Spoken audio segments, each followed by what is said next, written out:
England, 1809. For some, death arrives as a whisper, but Catherine Wexford would remember it as the deafening crack of ancient timber surrendering to rain and time. The carriage had been rattling along the secondary road near the River Severn for hours, the spring storm transforming the usually tranquil journey into something far more treacherous. Inside the cramped interior, Catherine Wexford adjusted the woolen blanket across her aunt's frail shoulders, watching as Lady Margot Fenimore's breathing grew more laboured with each passing mile. "We should have postponed the journey," Catherine murmured, her voice barely audible above the thunder rolling across the darkening sky. At 27, she had learned to speak her concerns quietly, a habit formed from years of being told her opinions held little value. Lady Margot's eyes opened, pale blue and rheumy with age. "Nonsense, child. The physicians in Bath have been expecting us these 3 weeks. My health will not improve by remaining in that draughty house in London." Her thin hand reached out, patting Catherine's with surprising firmness. "Besides, you worry too much. Always have." Across from them, Lucy, the young maid Lady Margot had insisted accompany them, gripped the leather strap near the window, her knuckles white beneath her gloves. She was perhaps 18, with a round face that betrayed her country upbringing, and wide brown eyes that now reflected mounting anxiety. "Begging your pardon, my lady," Lucy ventured, her voice trembling slightly, "but the storm seems to be worsening. Perhaps we might stop at the next village until it passes." Before Lady Margot could respond, the carriage lurched violently to the right. Catherine heard the coachman's shout of alarm, cut short by a sound that would haunt her nightmares for years to come. The grinding crack of wood splintering beneath tremendous weight, followed by the sensation of falling. Time fractured into terrible fragments.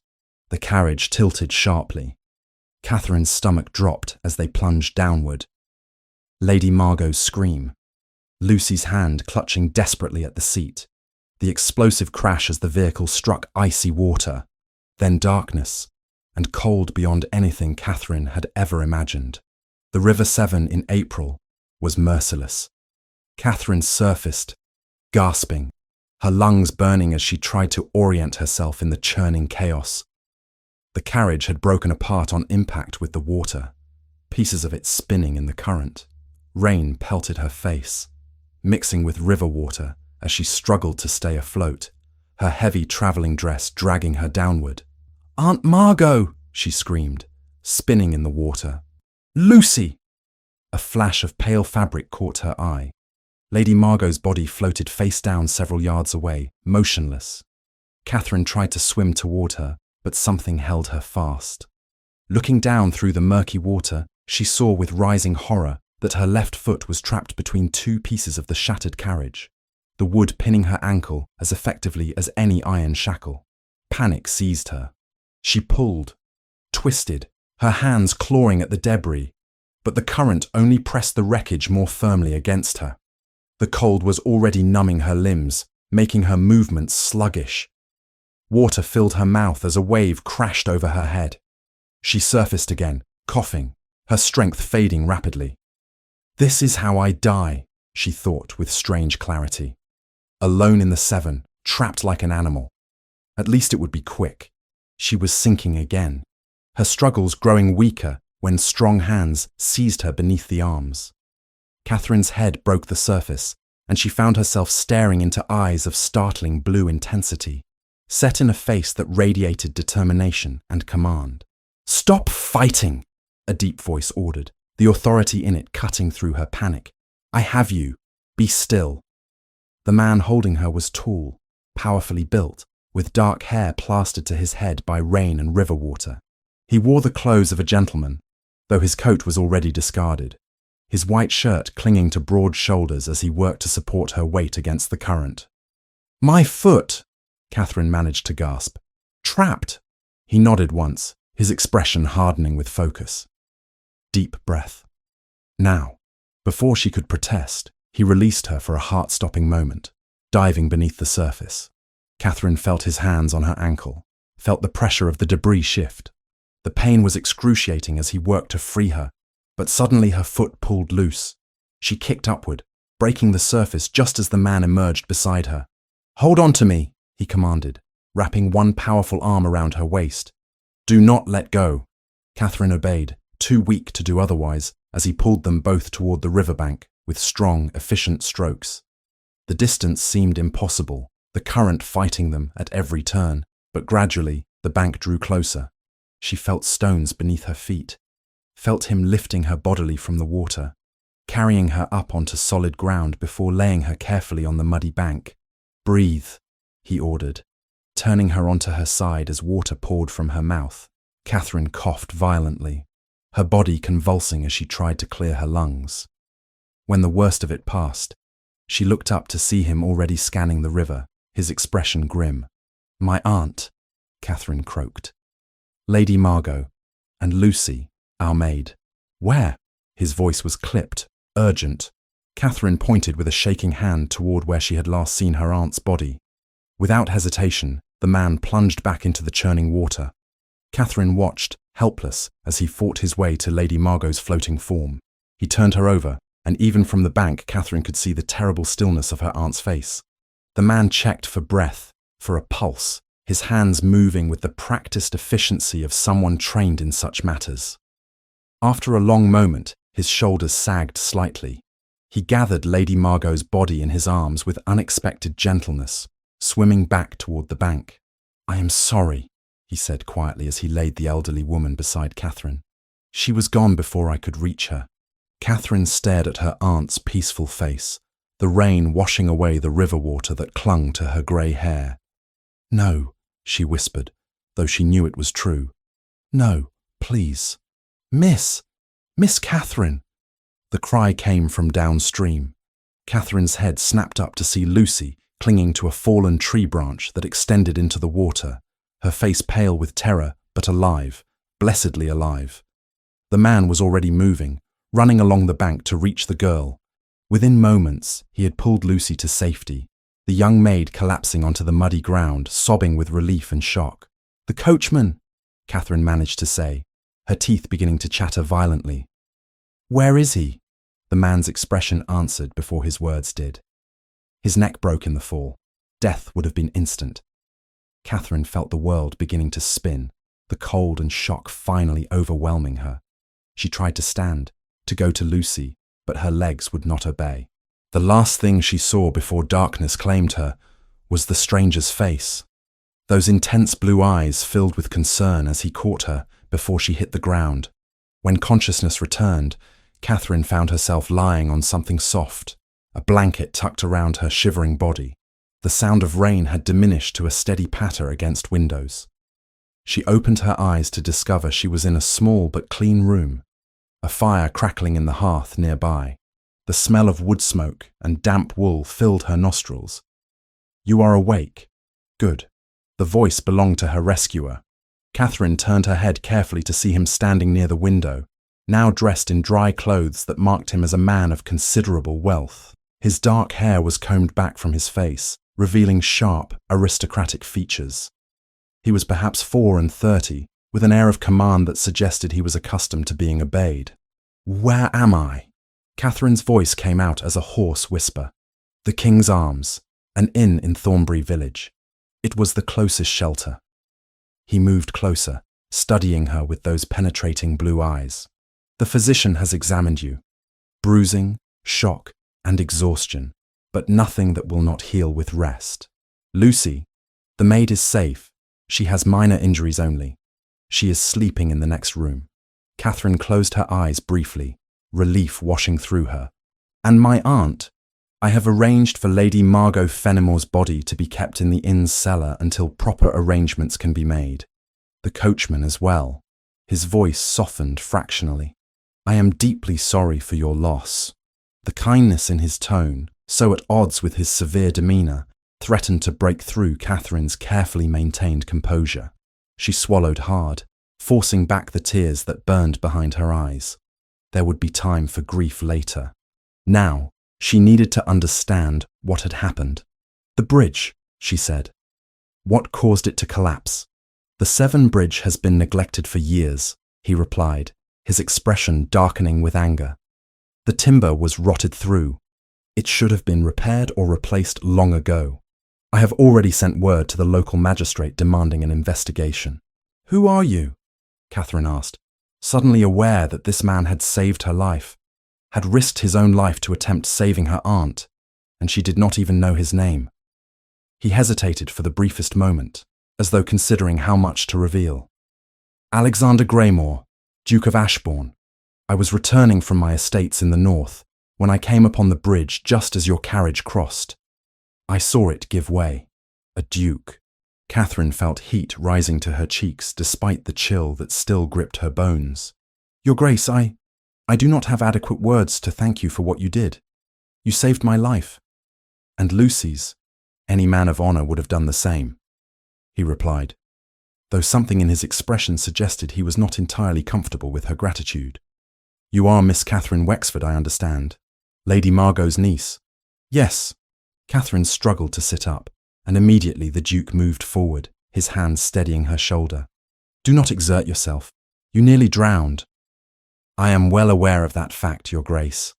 Despite everything, a hint of spirit crept into Catherine's voice. Though I am grateful for your concern, I am not made of porcelain. I will recover. For the first time, something that might have been approval flickered across the Duke's austere features. I do not doubt it, Miss Wexford. You fought admirably in the water. Many would have simply surrendered. A soft knock at the door interrupted them. A grey-haired man entered, carrying a black bag that marked him as the local physician. Ah, Miss Wexford, you are conscious. Excellent. I am Dr. Harlow. How are you feeling? Cold, tired, but alive, thanks to His Grace. Dr. Harlow glanced at the Duke with poorly concealed curiosity before turning his attention back to Catherine. You were fortunate indeed. Another few minutes in that water, and the outcome would have been quite different. I want you to remain in bed for at least 2 days. The shock to your system has been considerable. 2 days? Catherine's mind raced. But I have no funds for such an extended stay. Lady Margot was to pay for our lodgings in Bath. I do not know if she carried sufficient coin for— The accommodations have been secured, the Duke interrupted firmly. You need not concern yourself with such matters. Catherine's spine stiffened. Your Grace, I cannot accept such charity. It would not be proper. What would not be proper, Miss Wexford, is for you to worry about finances while recovering from a near-death experience. His tone left no room for argument. Consider it settled. The physician wisely chose that moment to examine Catherine more thoroughly, checking her breathing and the bruising on her ankle where the debris had trapped her. When he finished, he nodded with satisfaction. You will heal well, provided you rest. I shall return tomorrow to check on your progress. He gathered his bag and departed, leaving Catherine alone once more with the Duke. I should see Lucy, Catherine said, though exhaustion was already pulling at her again. She must be terrified. The girl is sleeping soundly. The innkeeper's wife has been looking after her. The Duke moved toward the door, then paused. Rest now, Miss Wexford. Tomorrow will bring enough difficulties without you collapsing from exhaustion. As the door closed behind him, Catherine lay back against the pillows, staring at the ceiling. The events of the day replayed in her mind like scenes from a nightmare. Lady Margot's still face, the terrible cold of the water, the strength in the Duke's arms as he pulled her to safety. And now she was stranded in a village inn, without resources, without her aunt, without any clear path forward. Lady Margot had been her last refuge after her father's death had left the family destitute. With her gone, Catherine had nothing and no one. The tears she had been holding back finally came, silent and bitter. She wept for her aunt, for the coachman whose name she had never learned, for the life that had been so brutally disrupted. And she wept for herself, for the uncertain future that stretched ahead like a dark and unmarked road. Outside, the storm gradually spent itself, leaving behind only the steady drip of water from the eaves and the distant sound of the river that had nearly claimed her life. The morning following the accident dawned grey and sombre over Thornbury village. Catherine woke to the sound of church bells tolling in the distance, each peal a reminder of death and loss. Her body ached in places she had not known could hurt, the bruising along her ribs and ankle a colourful testament to her ordeal in the Severn. Lucy appeared at her bedside within moments of her stirring, the young maid's face still pale, but determined. "Miss Catherine, you are awake. I have brought tea and some bread. The innkeeper's wife says you must eat to regain your strength. Thank you, Lucy." Catherine accepted the simple meal, noting how the girl's hands trembled slightly as she poured the tea. "How are you faring? You were in that water as well." "I am well enough, miss." Lucy's brown eyes filled with tears. "But poor Lady Margot, and that coachman, Mr. Peters, he had a wife in London, miss. 3 children. The information struck Catherine like a physical blow. She had not known the coachman's name, had never thought to ask during the countless journeys Lady Margot had taken with him at the Rains. Now he was dead, and his family would be left destitute without his wages. "Has anyone sent word to his family?" Catherine asked quietly. "His Grace the Duke has seen to it, miss. He has arranged for Mrs. Peters to receive compensation and has paid for Mr. Peters's body to be transported back to London for proper burial." Of course he had. The Duke of Ashbourne seemed to be a man who managed everything with quiet efficiency, expecting no thanks and accepting no refusal. Catherine found herself both grateful and unsettled by such decisive action. The door opened after a brief knock, revealing the Duke himself. He was dressed impeccably in a dark coat and buff breeches, his cravat tied with mathematical precision. In the light of day, Catherine could better appreciate the sharp planes of his face, the strong jaw and high cheekbones that spoke of generations of aristocratic breeding. "Miss Wexford, I trust you are feeling improved." His blue eyes swept over her, with the detached assessment of someone evaluating a problem to be solved. "Yes, Your Grace. Dr. Harlowe's prediction seems accurate. I am sore but recovering." Catherine set aside her teacup, suddenly conscious of her appearance. She wore a borrowed nightgown, her chestnut hair hanging in a simple braid over one shoulder, entirely inappropriate attire for receiving a gentleman caller, let alone a duke. If the Duke noticed the impropriety, he gave no indication. "I have received a response from Lady Margot's solicitor in London. He will arrive tomorrow to discuss her affairs." Her affairs? Catherine's stomach tightened with apprehension. Her will, among other matters. The Duke's expression remained carefully neutral. "I took the liberty of sending an express message immediately after the accident. Given your situation, I thought it best not to delay." Catherine nodded slowly, understanding dawning with cold clarity. Lady Margot had been her sole means of support for the past 3 years. Whatever the will contained would determine her immediate future. "That was very thoughtful, Your Grace, though I fear I am proving an expensive inconvenience." "You are neither expensive nor an inconvenience, Miss Wexford." A hint of something sharp entered his tone. "You are a woman who nearly died through no fault of your own. Any gentleman would do the same." Lucy, who had been standing quietly near the window, cleared her throat softly. "Begging your pardon, Your Grace, but I should help Miss Catherine dress. It is not proper for you to be here while she is abed." For the first time, something that might have been amusement flickered across the Duke's austere features. "Your maid is quite correct, Miss Wexford. I shall return this afternoon. There are matters regarding the bridge collapse that require my attention in the village." After he departed, Lucy helped Catherine into one of the plain dresses that had been salvaged from the wreckage. Most of their belongings had been lost to the river, but a few items had been recovered downstream by local villagers. "He is very handsome, is he not, miss?" Lucy ventured as she fastened the buttons along Catherine's spine. "And so commanding. Like something from one of those novels Lady Margot used to read. He is a duke, Lucy. Dukes are meant to be commanding." Catherine kept her voice light, though she could not deny the truth of the girl's observation. There was something compelling about Alexander Greymore, something beyond his obvious physical attractiveness. Perhaps it was the intensity with which he approached every task, or the unexpected gentleness he had shown when laying Lady Margot's body on the riverbank. The solicitor arrived the following day, as promised, a thin man with spectacles and a grave demeanour that suggested he bore unwelcome news. Catherine received him in the inn's small parlour, Lucy hovering protectively nearby. The Duke had also been invited to attend, his presence lending an air of formality to the proceedings. Miss Wexford, the solicitor began, consulting the papers before him. I am Mr. Graves, Lady Margot's man of business these 20 years. First, allow me to express my deepest condolences on your loss. Thank you, Mr. Graves. Now, as to the matter of Lady Margot's will. He cleared his throat uncomfortably. I regret to inform you that the entirety of her estate has been left to her nephew, Mr. Timothy Fenimore.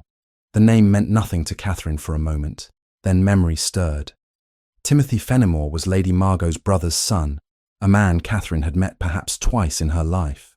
Both occasions had been marked by his poorly concealed disdain for his aunt's reduced circumstances and her charity case of a niece. I see. Catherine kept her voice steady through sheer force of will. And did Lady Margot leave no provision for her servants, or for any debts she might have owed? There is a small bequest for her long-time housekeeper in London, but beyond that, no. I am sorry, Miss Wexford. Mr. Graves looked genuinely distressed. I advised her ladyship on several occasions to update her will, particularly after you came to reside with her. But she was always of the opinion that there was time enough for such matters. Time, Catherine thought bitterly, was the one thing none of them had been guaranteed. What are Miss Wexford's immediate options? The Duke's voice cut through the heavy silence.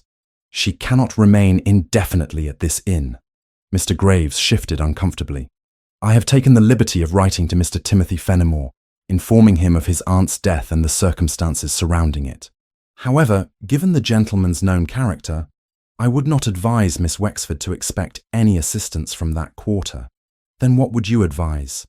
Catherine asked, pride warring with desperation in her chest. You might seek a position as a governess or companion, miss. Your education and genteel upbringing would recommend you for such a role. He paused delicately. Though at 27, and without recent references, it may prove challenging. Too old, in other words. Catherine understood perfectly. At 27, she was considered past her prime for marriage and approaching the upper limits of desirability, even as a servant. The truth of her situation settled over her like a shroud. I see. Thank you for your honesty, Mr. Graves. After the solicitor departed, Catherine stood at the window, staring out at Thornbury's modest main street without truly seeing it. Behind her, she heard the Duke dismiss Lucy with a quiet word, then his footsteps approaching. Miss Wexford, I would speak with you plainly, if I may. Your Grace has been nothing but plain since we met. I hardly expect you to change now. The words came out more sharply than Catherine intended, exhaustion and fear making her tongue incautious. If the Duke took offence, he did not show it. Instead, he moved to stand beside her at the window, his hands clasped behind his back, in a posture that suggested military training. Your situation is precarious, he stated matter-of-factly. Without funds or family support, you face considerable difficulties. Yes, I am well aware of my precarious situation, Your Grace. Catherine closed her eyes briefly. Forgive me. That was ungracious. You have shown me nothing but kindness, and I repay you with rudeness. You repay me with honesty, which I value far more than empty courtesy. He turned to look at her directly. Tell me about your family, Miss Wexford. Surely there is someone who might offer assistance. The question opened a door Catherine had kept firmly closed for years. She found herself speaking before she could reconsider the wisdom of such confession. My father was Viscount Wexford. He died 3 years ago, leaving behind debts that consumed what little remained of our estate. He had invested heavily in what proved to be fraudulent ventures, convinced they would restore our fortunes. Her voice grew distant with memory. Instead, they destroyed us. My mother, my younger sister Margaret, and I were left with nothing. Yet your sister married well, I understand. It was not quite a question. Yes. Margaret caught the eye of Mr. Richard Sutton during her first season. He is a wealthy merchant, respectable, if not titled.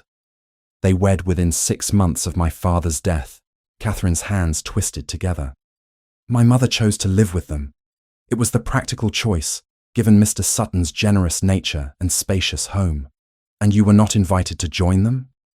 The gentleness in his voice nearly undid her. Catherine swallowed hard against the tightness in her throat. I was invited, Your Grace. But the invitation came with certain conditions. I was to serve as unpaid companion to my mother, to help with Margaret's children when they came, to make myself useful without being too visible. I was to understand that I was there on sufferance, a charity case, who should be grateful for scraps from their table. So you chose Lady Margot instead. Lady Margot was my father's aunt. She offered me a position as her companion with a small salary and genuine affection. It seemed preferable to living as a ghost in my sister's household. Catherine turned from the window, meeting the Duke's blue eyes directly.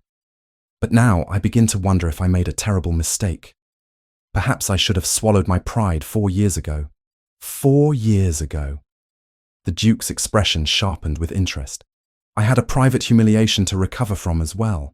The words came before Catherine could stop them. Years of silence breaking like a dam. I was briefly engaged to a gentleman, Mr. Edmund Hartley. He was the second son of an earl, not wealthy, but respectable. We had an understanding, or so I believed. Then he met Margaret. Understanding dawned in the Duke's eyes. He broke your engagement for your sister. He did. Though the family blamed me, of course. I was not charming enough, not pretty enough, not vivacious enough to hold a gentleman's interest. Margaret was all those things I was not. They married 6 months later.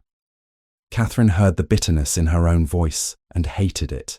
So you see, Your Grace, I am quite accustomed to being the less desirable option. Then your family are fools. The Duke spoke with such quiet conviction that Catherine felt heat rising to her cheeks. From what I have observed, Miss Wexford, you possess considerable strength of character, intelligence, and dignity. These qualities hold far more value than superficial charm.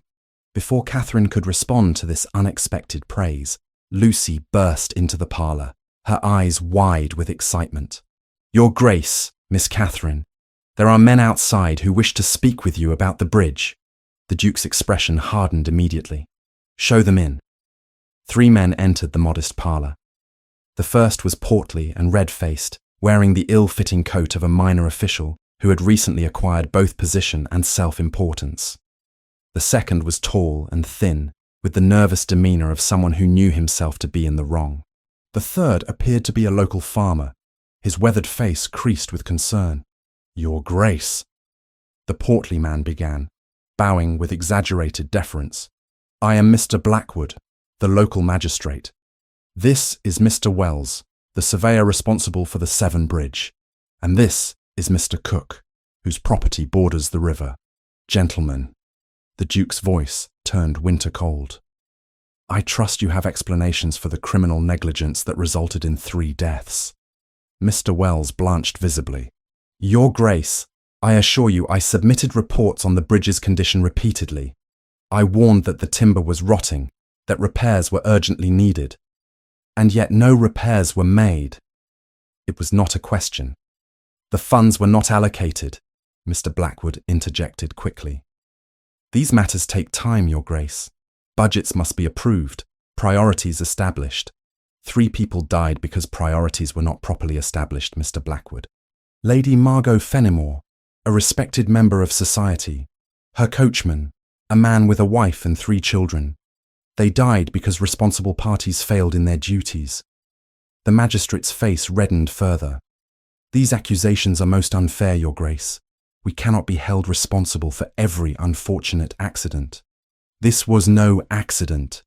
The Duke's voice dropped to a dangerous quiet that was somehow more menacing than any shout. This was the inevitable result of systematic negligence. Mr. Cook, you have something to contribute to this discussion. The farmer stepped forward, twisting his cap in his hands. Begging your pardon, Your Grace, but I have been complaining about that bridge for 2 years now. My boy nearly died when a wagon went through a weak spot last summer. I was told the matter would be addressed, but nothing ever came of it, because addressing it would require Mr. Blackwood to account for how the bridge maintenance funds have actually been spent. The Duke turned his piercing gaze on the magistrate. Would it not, Mr. Blackwood? The accusation hung in the air like smoke. Catherine watched as the magistrate's bluster deflated, his eyes shifting nervously between the Duke and his companions. I am certain there have been some administrative irregularities, Your Grace, but nothing criminal, I assure you. I am not assured, Mr. Blackwood. In fact, I am quite certain that a thorough investigation will reveal exactly how those funds were misappropriated. The Duke moved closer to the magistrate, his superior height and bearing reducing the other man to insignificance. And I will personally ensure that such an investigation takes place. You may depend upon it. After the men departed in various states of distress and defiance, Catherine found herself looking at the Duke with new eyes. This was not merely a wealthy gentleman performing expected acts of charity. This was a man who wielded his power deliberately and effectively, who understood that rank carried responsibilities as well as privileges. You did not have to do that, she said quietly. The investigation, I mean. Lady Margot is beyond help now, but others are not. The Duke turned to face her, and for the first time she saw genuine emotion in his expression, a flash of something raw and painful. I learned long ago, Miss Wexford, that power unused in service of justice is power wasted. If I can prevent another family from losing someone they love to such negligence, then I will do so. You speak as though you have experience with such loss. His jaw tightened almost imperceptibly. My elder brother died in a hunting accident 7 years ago. A reckless wager, an imprudent jump, a neck broken in an instant. I was there. I tried to dissuade him from the attempt, but he would not listen. He never did. The Duke's voice grew distant. I inherited a title I never wanted because my brother believed himself invincible. I am sorry. Catherine spoke the inadequate words softly. The guilt of surviving those we love is a heavy burden. Yes. He looked at her with sudden understanding, as though truly seeing her for the first time. You understand that, I think. My father's death was not sudden, but it was no less my failure to prevent. Catherine heard herself confessing things she had never spoken aloud. I saw the investments were suspect. I tried to warn him, but he dismissed my concerns. He said I had no head for business, that I should concern myself with needlework and leave finance to men. Within a year, we were ruined, and within 2, he was dead from the shame of it. They stood together in shared silence, 2 people bound by the particular loneliness of powerless witnessing, of watching those they cared for hurtle toward destruction and being unable to stop it. Your Grace, Catherine said finally, you mentioned that I must make decisions about my future. I wonder if I might impose upon your generosity for a few more days while I consider my options. You may stay as long as necessary. His expression softened fractionally. And, Miss Wexford, when you are ready to travel, I would be honoured to escort you to London. I am returning there myself within the week. That is very kind, but surely such an arrangement would be highly improper. A young woman travelling alone with a gentleman, even one of your rank. Lucy would accompany you as chaperone, as would my valet and coachman. The proprieties would be observed. He paused, then added with unexpected gentleness, You should not have to make this journey alone, Miss Wexford. You have endured enough. Catherine felt treacherous tears pricking at her eyes. She blinked them back firmly, maintaining the composure that had become her armour over years of disappointment and loss. Then I accept, Your Grace. With gratitude. As the Duke took his leave, Catherine moved to the window once more, watching his tall figure stride down the street with that characteristic air of command. Lucy appeared at her elbow, having clearly been listening from the hallway. He is a good man, miss, the girl said softly. Not many of his rank would trouble themselves so over people like us. No, Catherine agreed, her gaze following the Duke until he disappeared around a corner. Not many would, but even as she acknowledged his goodness, Catherine felt the familiar weight of reality settling over her shoulders. A duke, no matter how kind, no matter how concerned, remained impossibly far above her in station. Whatever his reasons for helping her, they were born of duty and honour, not any personal regard. And yet, when he had looked at her just now, when he had shared the story of his brother's death, she had seen something in his eyes that spoke of connection rather than mere obligation.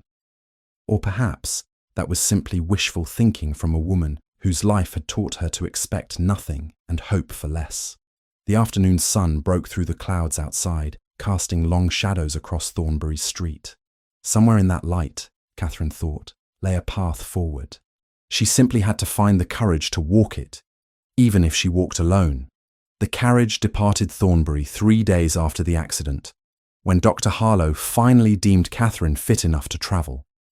The journey to London would take 3 days under ideal conditions, longer if weather or road conditions proved unfavourable.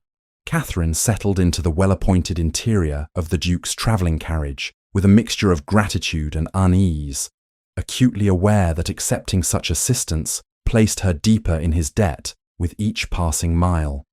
Lucy sat across from her, wide-eyed at the luxury of the conveyance. The seats were upholstered in rich burgundy leather, far superior to the modest conveyance Lady Margot had employed. The Duke's crest was emblazoned discreetly on the door panel, a reminder of the vast gulf in station between Catherine and her benefactor. The Duke himself sat beside the window, his long legs stretched out as much as the confined space allowed. His valet, a dignified man of middle years named Peters, occupied the seat beside Lucy, maintaining the pretense of propriety that allowed this journey to occur at all. The arrangement was hardly conventional, but it was at least defensible should questions arise. "We will stop at the Rose and Crown in Gloucester for the night," the Duke informed them as the carriage rolled through the countryside. "It is a respectable establishment. I have sent word ahead to secure appropriate accommodations."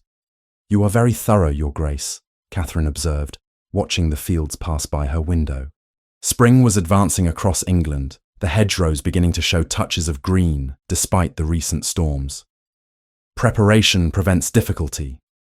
His tone was matter-of-fact. "I learned that lesson early. In the military, Your Grace," Catherine ventured, noting again that military bearing in his posture. "No, though my father wished me to purchase a commission. I learned it from managing estates that my brother neglected." A shadow passed across his face. Charles was brilliant and charming, but he had no patience for the practical matters of running a duchy. That responsibility fell to me even before his death. It was the first time he had mentioned his brother by name. Catherine sensed an opening, a willingness to speak of things usually kept private. The rhythm of the carriage seemed to encourage confidence, creating a space apart from normal social constraints. "You must have been very young when you took on such responsibilities." "I was 24 when my father died, leaving Charles as Duke and me as his heir. Charles was 26, convinced he would live forever, and therefore saw no need to concern himself with tiresome details like tenant welfare or crop rotation." The Duke's voice held no bitterness, only a kind of weary acceptance. "He preferred hunting, gaming, and society. I managed everything else. That must have been a heavy burden for one so young," Catherine said softly. "It was necessary." He turned from the window to look at her directly. Someone had to ensure the tenants were cared for, that the estates remained productive. Charles would have run through the entire fortune within a decade, if left to his own devices. Lucy shifted uncomfortably in her seat, clearly uncertain whether she should be hearing such personal revelations. Peters, the valet, maintained an expression of studied neutrality, as though he heard nothing at all. "And then he died," Catherine prompted gently, sensing there was more to the story. "And then he died." The Duke's jaw tightened almost imperceptibly. "During a hunt at Ashbourne, our principal seat. The gentleman present that day had been drinking since morning, making increasingly reckless wagers. Charles bet Lord Pemberton £50 that he could clear a fence that had caused 2 falls already that season." Catherine waited, allowing him to tell the story at his own pace. "I was there. I saw him line up for the jump and I knew he would not make it. The fence was too high, the approach too steep, and he had been drinking." The Duke's voice grew quiet with old pain. "I called out to him to stop, but he only laughed and spurred his horse forward. The animal balked at the last moment. Charles went over its head and landed badly. His neck broke instantly." "Dear God," Catherine whispered. "I am so sorry, Your Grace. I blamed myself for months afterward." "If I had been more forceful in my objection, if I had physically prevented him from making the attempt," he shook his head slowly. "But Charles never listened to caution, not from me or anyone else. He believed the rules that governed ordinary men did not apply to him. You could not have saved him from himself," Catherine said with conviction born of her own experience. "Some people are determined to rush toward their own destruction regardless of who tries to stop them." The Duke's blue eyes sharpened with interest. You speak from experience. Catherine hesitated, then decided that if he had shared his painful history, she owed him the courtesy of reciprocating. My father was similar in some ways. Not reckless in the physical sense, but convinced of his own infallibility in business matters. He invested heavily in ventures that anyone with sense could see were fraudulent. When I tried to express concerns, he dismissed me as a foolish woman who could not understand the complexities of finance. But you were correct. I was correct. Within a year, we had lost everything. The estate, the fortune my grandfather had spent a lifetime building, all of it gone. Catherine's hands twisted in her lap. My father could not bear the shame. He took to his bed and simply faded away, as though willing himself to die rather than face what he had done. How old were you when this happened? 24. The same age you were when your father died. Catherine managed a small, bitter smile. It seems we have that in common, Your Grace. We both watched people we loved destroy themselves while we stood by, helpless to prevent it. Lucy made a small sound of distress, her eyes bright with unshed tears. Catherine reached across to pat the girl's hand reassuringly. Forgive me, Lucy. These are not cheerful topics for a journey. Oh no, miss, Lucy said quickly. I mean, it is very sad, but it helps to understand. You have been through so much, both of you. The simple compassion in the maid's voice seemed to break some of the tension in the carriage. The Duke's expression softened fractionally as he regarded the young woman. You are loyal to your mistress, Lucy. That is a valuable quality. Miss Catherine has been nothing but kind to me, Your Grace, Lucy replied with unexpected firmness. When Lady Margot hired me 2 years ago, I was just a girl from the country with no training at all. Miss Catherine taught me everything I needed to know, patient as could be, never once making me feel stupid for my mistakes. Catherine felt her cheeks warming. Lucy, please. It is true, miss. You are the kindest lady I have ever served, and I will not hear anyone say different. Nor should you. The Duke's voice carried approval. Loyalty such as yours is rare and should be valued. They stopped for the night at Gloucester as planned, the Rose and Crown proving to be exactly as respectable as the Duke had promised. Catherine and Lucy were given a comfortable room on the 2nd floor, while the Duke and his valet took accommodations on the 3rd. Dinner was served in a private parlour, allowing them to avoid the common room and the curious stares their unusual party would surely attract. Over roasted chicken and vegetables, the conversation turned to lighter topics. The Duke proved surprisingly knowledgeable about literature, discussing the latest novels with an enthusiasm that transformed his usually austere features. Catherine found herself debating the merits of various authors, their exchange growing animated as they discovered shared opinions on some works and delightful disagreements on others. You cannot seriously believe that Richardson is superior to Fielding, Catherine argued, a smile tugging at her lips despite the seriousness of her tone. Fielding has wit and observation that Richardson entirely lacks. Richardson has depth of feeling, the Duke countered. His characters experience genuine emotional complexity. His characters are tedious moral exemplars with no resemblance to actual human beings, Catherine retorted. Give me Tom Jones over Pamela any day. Lucy watched this exchange with barely concealed delight, her gaze moving between them like a spectator at a tennis match. Even Peters allowed himself a small smile at his employer's obvious enjoyment of the debate. The 2nd day of travel brought clearer skies and better roads. As the miles passed, Catherine found herself sharing more of her history with the Duke, details she had never intended to reveal to anyone, let alone a man she had known less than a week. She told him about her sister Margaret, how they had been close as children, but had grown apart after their father's ruin. Margaret adapted to our changed circumstances by becoming even more determined to secure a wealthy husband. She succeeded admirably. Mr. Richard Sutton is a very successful merchant with interests in shipping and textiles. He comes from common stock originally, but his fortune more than compensates for his lack of breeding in society's eyes.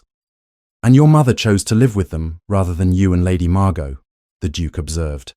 My mother made the practical choice, Catherine said, though the words still carried an edge of pain, even after 3 years. Margaret's home is grand and comfortable. Lady Margot's was modest, and increasingly economical as her funds dwindled. I do not blame my mother for choosing comfort over sentiment. Do you not? The Duke's gaze was penetrating. I think you do, though you are too generous to admit it. Catherine looked away, discomfited by his perception. What purpose would blame serve? My mother did what she thought best for herself. She wrote occasionally, asking after my health and Lady Margot's, but she made it clear that I should not expect any material assistance from her or from Margaret. They had their own lives to consider. They abandoned you, the Duke said bluntly. Let us call it what it was.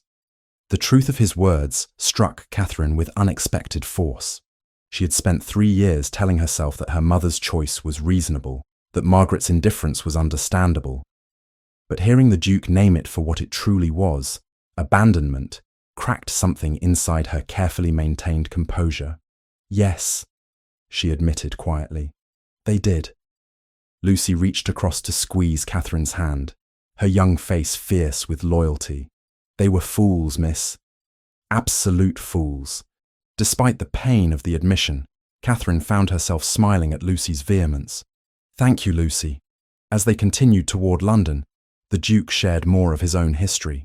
He spoke of the weight of inheriting a title he had never sought, of learning to navigate the treacherous waters of politics and society while grieving his brother's death. He mentioned, almost as an aside, an engagement that had ended badly 5 years prior. Miss Lydia Fairchild, he said, his voice carefully neutral.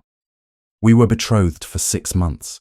She ended it when she met the Earl of Thornton, a man 20 years her senior, but possessed of a fortune even greater than mine. She left you for a larger fortune. Catherine could not keep the shock from her voice. She was very apologetic about it. A hint of bitterness crept into his tone. She explained that while she held me in high regard, practical considerations must take precedence over affection. Love, she informed me, does not pay for gowns or jewels, or the lifestyle she envisioned for herself. That is despicable, Catherine said hotly. To treat matters of the heart as mere financial transactions. Is it so different from what your sister did? The Duke challenged gently. Or what countless young ladies do each season, angling for the wealthiest title they can secure? Catherine considered this uncomfortable truth. I suppose it is not, but that does not make it less mercenary or less hurtful to those who believed they were valued for more than their bank accounts. No, he agreed quietly. It does not. The conversation left Catherine with a new understanding of the Duke's reserved demeanour. He had learned, as she had, that trust was a dangerous commodity, easily betrayed by those who should hold it most sacred. On the 3rd day, as the outskirts of London came into view, the Duke addressed practical matters. My sister, Lady Victoria Hartfield, maintains a home in Mayfair with her husband, Lord Hartfield. I have written to her, explaining your circumstances. She has agreed to receive you as a guest until you determine your next steps. Your Grace, I cannot possibly impose on your family in such a manner, Catherine protested. Surely there must be some respectable lodging house where Lucy and I might stay temporarily. Respectable lodging houses require funds you do not possess, the Duke replied with characteristic bluntness. And they ask questions about unaccompanied young women that would prove difficult to answer satisfactorily. Victoria's home offers both shelter and social protection. But what will people say? A young woman of no fortune staying with the Duke of Ashbourne's sister will invite speculation. People will say many things regardless of what we do, Miss Wexford. At least this way you will have a roof over your head while they say them. Catherine recognised the wisdom in his words, however uncomfortable they made her. Pride was a luxury she could no longer afford. They arrived at Lady Victoria Hartfield's elegant townhouse in late afternoon, the fashionable square quiet in the spring sunshine. A butler of impressive dignity admitted them, his expression revealing nothing of what he thought about this unusual party. Lady Victoria herself appeared within moments, sweeping into the entrance hall with an air of bustling efficiency. She was perhaps 30, handsome rather than beautiful, with the same commanding presence as her brother, though softened by feminine warmth. Alexander, she greeted the Duke, kissing his cheek. You sent such an alarming letter. I have been imagining all manner of catastrophes. Her sharp grey eyes, so similar to her brother's, moved to Catherine. "And you must be Miss Wexford. My dear girl, what an ordeal you have endured." "Lady Victoria, I am deeply grateful for your hospitality," Catherine began, but the other woman waved away her thanks. "Nonsense. Any friend of Alexander's is welcome here, and any young woman who has survived what you have deserves a safe haven." Victoria's gaze moved to Lucy, hovering uncertainly behind Catherine. "This is your maid. Come along then, both of you. Mrs. Morris will show you to your rooms. I have put you in the blue chamber, Miss Wexford. I trust you will find it comfortable." As servants hurried to carry in Catherine's meagre belongings, Victoria drew her brother aside. Catherine could not hear their whispered conversation, but she saw Victoria's expression shift from concern to something more assessing as she glanced between the Duke and Catherine. Later, after Catherine and Lucy had been installed in a beautiful room decorated in shades of blue and cream, Victoria came to call on them. Lucy was sent to arrange Catherine's few possessions, leaving the two women alone. "Miss Wexford, I hope you will forgive my brother's somewhat high-handed methods," Victoria began, settling into a chair near the window. "He has a habit of managing situations without consulting the people most affected by his decisions. He has been nothing but kind, Lady Victoria. I owe him my life." "Yes, so I understand." Victoria's expression grew more serious. "But I must speak plainly with you, my dear. The circumstances of your arrival in London, travelling with my brother, staying in his sister's home, these things will be noticed and discussed. The Tun has little else to occupy its collective mind, and speculation about the Duke of Ashbourne's activities is always popular sport." Catherine felt her stomach tighten with apprehension. "I had not considered the impropriety from his perspective. I was only thinking of my own desperate situation." "Of course you were, and no one could blame you for that." Victoria leaned forward, her voice gentler. "But you must understand that society will not be so generous in its interpretation. There will be whispers, assumptions about the nature of your relationship with Alexander.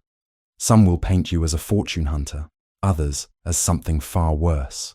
I assure you, Lady Victoria, there is no relationship beyond the Duke's charitable impulse to assist someone in dire circumstances." "I believe you." Victoria studied her thoughtfully. "But that will not stop the gossips. My advice to you, Miss Wexford, is to comport yourself with absolute propriety while under my roof. Give them no ammunition for their speculation. I understand completely, and I will seek a position as quickly as possible to remove myself from this situation." Victoria nodded approvingly. "That is sensible. In the meantime, you are my guest, and will be treated as such. Now, tell me about yourself, Miss Wexford. I wish to know more about the woman who has captured my brother's attention so thoroughly." "I have not captured anyone's attention, Lady Victoria," Catherine protested. "He simply happened to be present when the bridge collapsed." "Perhaps." Victoria's expression suggested she remained unconvinced. "But Alexander has never before gone to such lengths for a stranger. He is generous with his tenants and those he considers his responsibility, but this goes beyond his usual charity." Catherine had no answer for that, and she found herself thinking about it long after Victoria had departed. What did motivate the Duke's continued concern? Was it simply the natural aftermath of having saved her life, or was there something more? That evening, she stood at the window of her borrowed chamber, looking out at the lamplit street below. Lucy was already asleep in the small adjoining room, exhausted from the journey. Catherine should have been equally tired, but sleep eluded her. In the space of a week, her entire world had been overturned. Lady Margot was dead. Her security was gone. She was living on the charity of strangers, dependent on the goodwill of a duke who owed her nothing beyond the common humanity any person might show another. And yet, when she thought of Alexander Greymore, she felt something beyond simple gratitude, something that frightened her with its intensity and its impossibility. A man like the Duke of Ashbourne did not form attachments to impoverished gentlewomen with no fortune and no prospects. Whatever kindness he showed her now would fade once he returned to his normal life, surrounded by ladies of rank and beauty who could offer him what Catherine never could. Tomorrow, she would begin searching for a position. She would impose on Lady Victoria's hospitality as briefly as possible. She would be sensible and practical and grateful for what assistance she had received. But tonight, alone in the darkness, Catherine allowed herself a moment of foolish wishing. A moment of imagining what it might be like if circumstances were different, if she were someone other than who she was. If the Duke's attention meant something beyond duty. Then she turned from the window, climbed into the comfortable bed, and firmly reminded herself that fairy tales did not come true for women like her. The following weeks settled into a pattern that was both comfortable and increasingly complicated. Catherine spent her mornings reviewing advertisements in the Times for positions as governess or companion, composing careful letters of inquiry to the few prospects that seemed suitable. Lucy accompanied her to the handful of interviews that resulted, the young maid's presence lending what small measure of respectability it could to a woman seeking employment. The first interview was with a Mrs. Pemberton, a wealthy merchant's wife, whose 3 daughters required a governess capable of teaching French and deportment. Catherine presented herself at the appointed hour, her best dress freshly pressed, her references from Lady Margot carefully copied in her own hand since the originals had been lost to the Severn. Mrs. Pemberton received her in a drawing-room that spoke of new money attempting to imitate old. Everything was expensive but slightly wrong, the proportions of the furniture not quite suited to the space, the artwork chosen for its gilt frames rather than its artistic merit. Miss Wexford, Mrs. Pemberton began without preamble, her sharp eyes assessing Catherine from head to toe. You claim to have been companion to Lady Margot Fenimore. How did she die? In a carriage accident, madam. The bridge over the Severn collapsed during a storm. How tragic. And you survived, I understand. Thanks to the intervention of a certain duke. Mrs. Pemberton's tone suggested this was not a point in Catherine's favour. The circumstance has been much discussed in certain circles. Catherine felt her spine stiffen. I was fortunate that the Duke of Ashbourne was passing at that moment, yes. Fortunate indeed. The woman's smile did not reach her eyes. Tell me, Miss Wexford, are you currently residing with Lady Victoria Hartfield, the Duke's sister? I am temporarily her guest, yes, until I secure a position. I see. Mrs. Pemberton set down her teacup with a decisive click. I am afraid, Miss Wexford, that your situation makes you unsuitable for my household. I require a governess whose reputation is absolutely above reproach. The association with the Duke of Ashbourne, however it came about, has created speculation that I cannot have attached to my daughter's education. Good day. Catherine and Lucy were shown out, before Catherine could formulate a response. On the street, Lucy's face was flushed with indignation. The nerve of that woman, miss! As if you had done anything wrong by being rescued from drowning. She is protecting her daughter's reputations, Catherine said wearily. I cannot fault her for that, even if her conclusions about my character are entirely unjust. The second and third interviews proceeded similarly. Each prospective employer received her with initial interest that cooled rapidly upon learning of her connection to the Duke. By the fourth rejection, Catherine began to understand the precariousness of her position. The very act that had saved her life had simultaneously made her unsuitable for respectable employment. The Duke, unaware of these difficulties, continued to call at his sister's home several times each week. Victoria received him with knowing looks and poorly concealed amusement, clearly seeing something in her brother's behaviour that Catherine herself tried not to examine too closely. You are quite attentive to our guest's welfare, Victoria observed one afternoon, after the Duke had spent nearly an hour discussing current political matters with Catherine in the drawing-room. One might almost think you had a particular interest in Miss Wexford's situation.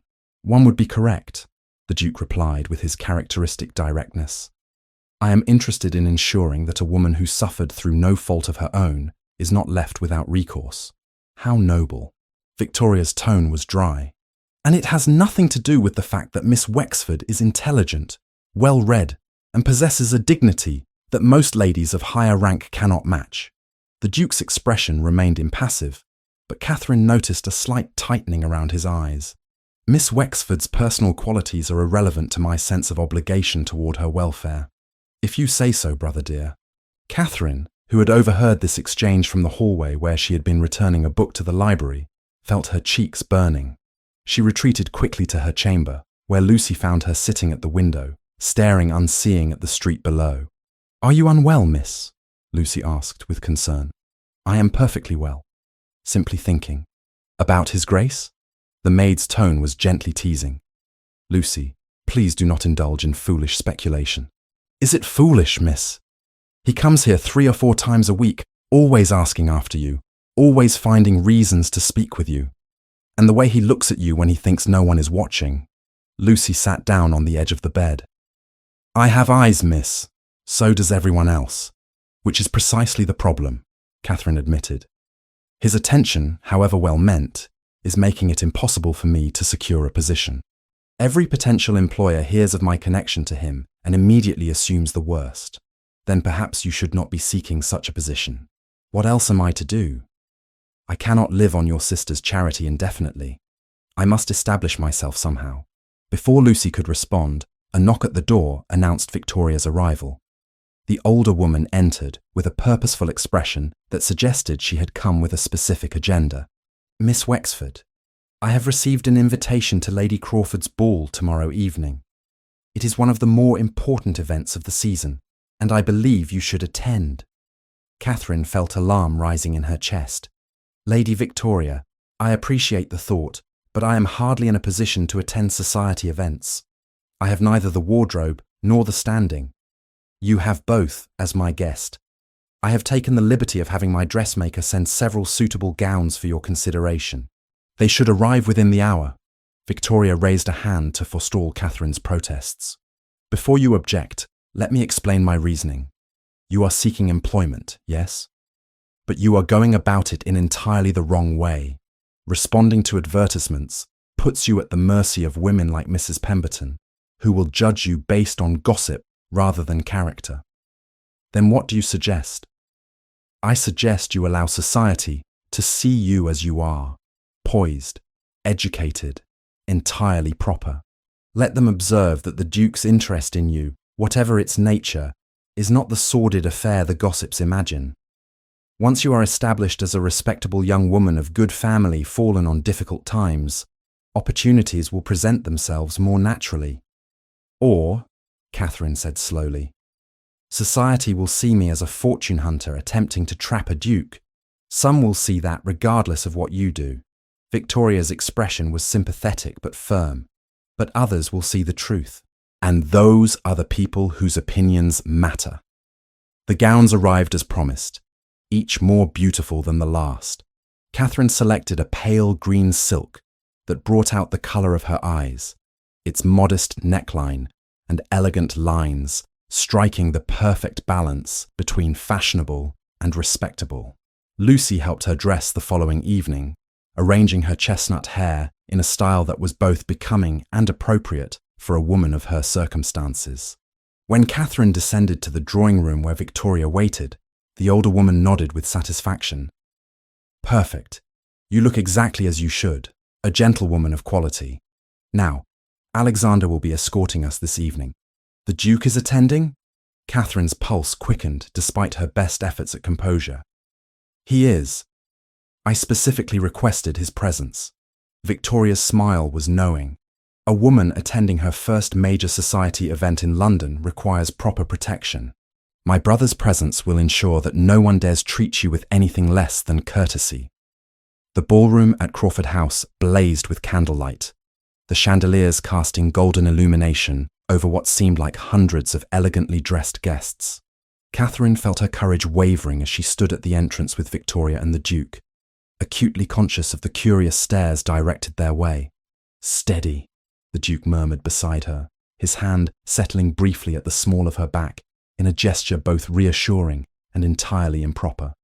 You belong here as much as anyone else in this room. I am the impoverished daughter of a disgraced Viscount, Your Grace. I think we both know that is not true. You are the daughter of a Viscount, period. The rest is irrelevant. His voice carried absolute conviction. Now, shall we proceed, or would you prefer to turn and flee? Despite her anxiety, Catherine felt a smile tugging at her lips. I am many things, Your Grace, but I am not a coward. I know. His blue eyes met hers with unexpected warmth. I have known that since I pulled you from the Severn. As they moved into the ballroom, Catherine became aware of the whispers following in their wake. She caught fragments of conversation, her name paired with the Duke's, speculation about their relationship, questions about her sudden appearance in society. Ignore them, Victoria advised quietly. They will gossip regardless of what you do. At least this way you control the narrative by your behaviour. Lady Crawford, their hostess, received them with careful courtesy that suggested Victoria had prepared the ground in advance. Miss Wexford, how delightful to make your acquaintance. Lady Victoria has told me of your recent ordeal. How dreadful for you. You are very kind, Lady Crawford. Not at all. We must all support one another in times of difficulty. The older woman's shrewd gaze moved between Catherine and the Duke. I understand you owe your life to His Grace's intervention. I do indeed. The Duke showed great courage in risking his own safety to pull me from the river. How fortunate he was passing at that moment. Lady Crawford's tone suggested layers of meaning beneath the simple words. Now, you must circulate, my dear. There are several ladies present whom you should meet. As Lady Crawford moved away to greet other guests, Catherine found herself surrounded by curious onlookers. Some were openly friendly, others reserved judgment, and a few were clearly hostile. She fielded questions about the accident with as much grace as she could muster, conscious of the Duke standing nearby, his presence a silent shield against the worst of the speculation. Then a new voice cut through the polite murmur of conversation, sharp and carrying more authority than its owner's years might suggest. Your Grace, what a pleasure to see you this evening. I had begun to think you were avoiding society entirely. Catherine turned to see a striking woman approaching, perhaps 30 years of age, with dark hair and features that would have been beautiful were they not arranged in an expression of calculated displeasure. She wore a gown of deep crimson that pushed the boundaries of propriety with its daring neckline, and diamonds glittered at her throat and wrists. Lady Henrietta, the Duke's voice cooled perceptibly. I have been occupied with estate matters. Estate matters. But Lady Henrietta's dark eyes moved to Catherine with undisguised assessment, or perhaps matters of a more personal nature. You have not introduced me to your companion, Your Grace, Lady Henrietta Blackwell. May I present Miss Catherine Wexford? Miss Wexford, Lady Henrietta is the widow of the late Lord Blackwell. A pleasure, Miss Wexford. Lady Henrietta's smile did not reach her eyes. I have heard so much about you. The circumstances of your arrival in London have been much discussed. I imagine they have, Catherine replied evenly, refusing to be cowed by the other woman's obvious hostility. Accidents tend to be of interest to those with idle time for speculation. A flicker of surprise crossed Lady Henrietta's face, as though she had not expected Catherine to respond with such directness. Indeed. Though some might say the accident has proven remarkably fortunate for you, Miss Wexford. To find yourself rescued by a duke, installed in his sister's home, escorted by him to society events. One might almost suspect the entire affair was arranged. The accusation hung in the air like smoke. Catherine felt rage building in her chest, not for herself but for Lady Margot, for the coachman who had died leaving behind a widow and children, for the terror of being trapped beneath icy water as her life drained away. One might suspect that, Catherine said quietly, her voice carrying despite its softness, if one were the sort of person whose mind naturally turned to deception and manipulation. As I am not such a person, it did not occur to me that others might be. Catherine. The Duke's use of her given name drew startled glances from those nearby. His hand moved to her elbow, his touch gentle but his expression dangerous as he turned to face Lady Henrietta. I believe Miss Wexford has shown remarkable restraint in not calling you out for that vile insinuation. I am not similarly constrained. You will apologize, Henrietta. Now. Lady Henrietta's face flushed with anger and embarrassment at being publicly rebuked. I meant no offence, Your Grace. I was merely repeating what others have said. Then those others are fools, and you are a fool for repeating their poison. The Duke's voice turned winter cold. Miss Wexford nearly died through no fault of her own. She watched her aunt drown.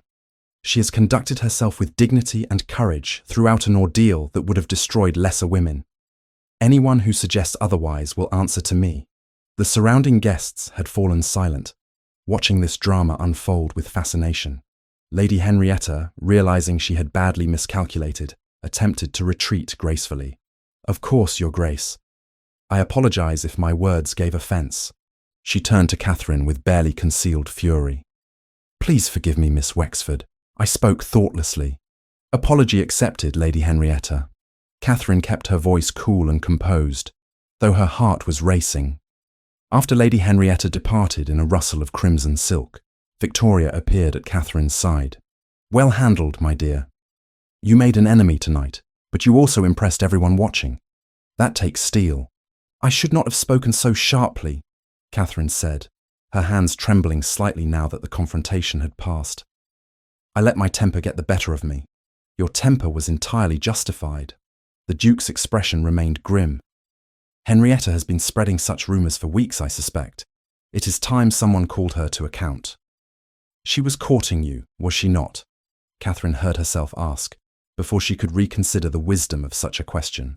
"She has been attempting to secure my interest for 2 years, the Duke replied with distaste. "I have given her no encouragement whatsoever, but she persists in believing that her rank and fortune entitle her to my attention." Before Catherine could respond, the orchestra struck up a waltz. The Duke turned to her, offering his hand with unexpected formality. "Miss Wexford, would you honour me with this dance?" Catherine stared at his outstretched hand, conscious of every eye in the ballroom upon them. To dance with the Duke once might be explained as courtesy. To dance with him after he had just publicly defended her honour would be interpreted as something far more significant. "Your Grace, I am not certain that would be wise. I am not asking you to be wise, Miss Wexford. I am asking you to dance." "Hi." There was something in his eyes, some intensity that made her breath catch in her throat. Catherine placed her hand in his, allowing him to lead her onto the floor. The moment his hand settled at her waist, the moment they began to move together with the music, Catherine felt the rest of the ballroom fade away. He led with confident precision, his steps perfectly matched to hers, as though they had danced together countless times before. "You dance beautifully," he murmured, his voice low enough that only she could hear. "As do you, Your Grace. I suspect you have had considerable practice." "Some, though I cannot recall enjoying it as much as I am enjoying this moment." Catherine's pulse quickened at his words. "Your Grace, you should not say such things." "Why not, if they are true?" "Because people will misunderstand. They will think there is something between us beyond your charitable concern for my welfare." "Perhaps I wish them to think precisely that." His blue eyes searched her face. "Would that be so terrible?" Catherine's heart seemed to stop entirely. "You cannot mean that. You are a duke. I am a penniless nobody with a tarnished reputation. The very thought is impossible." "Is it?" His hand tightened fractionally at her waist. "You have been in my thoughts constantly since that day at the river, Catherine.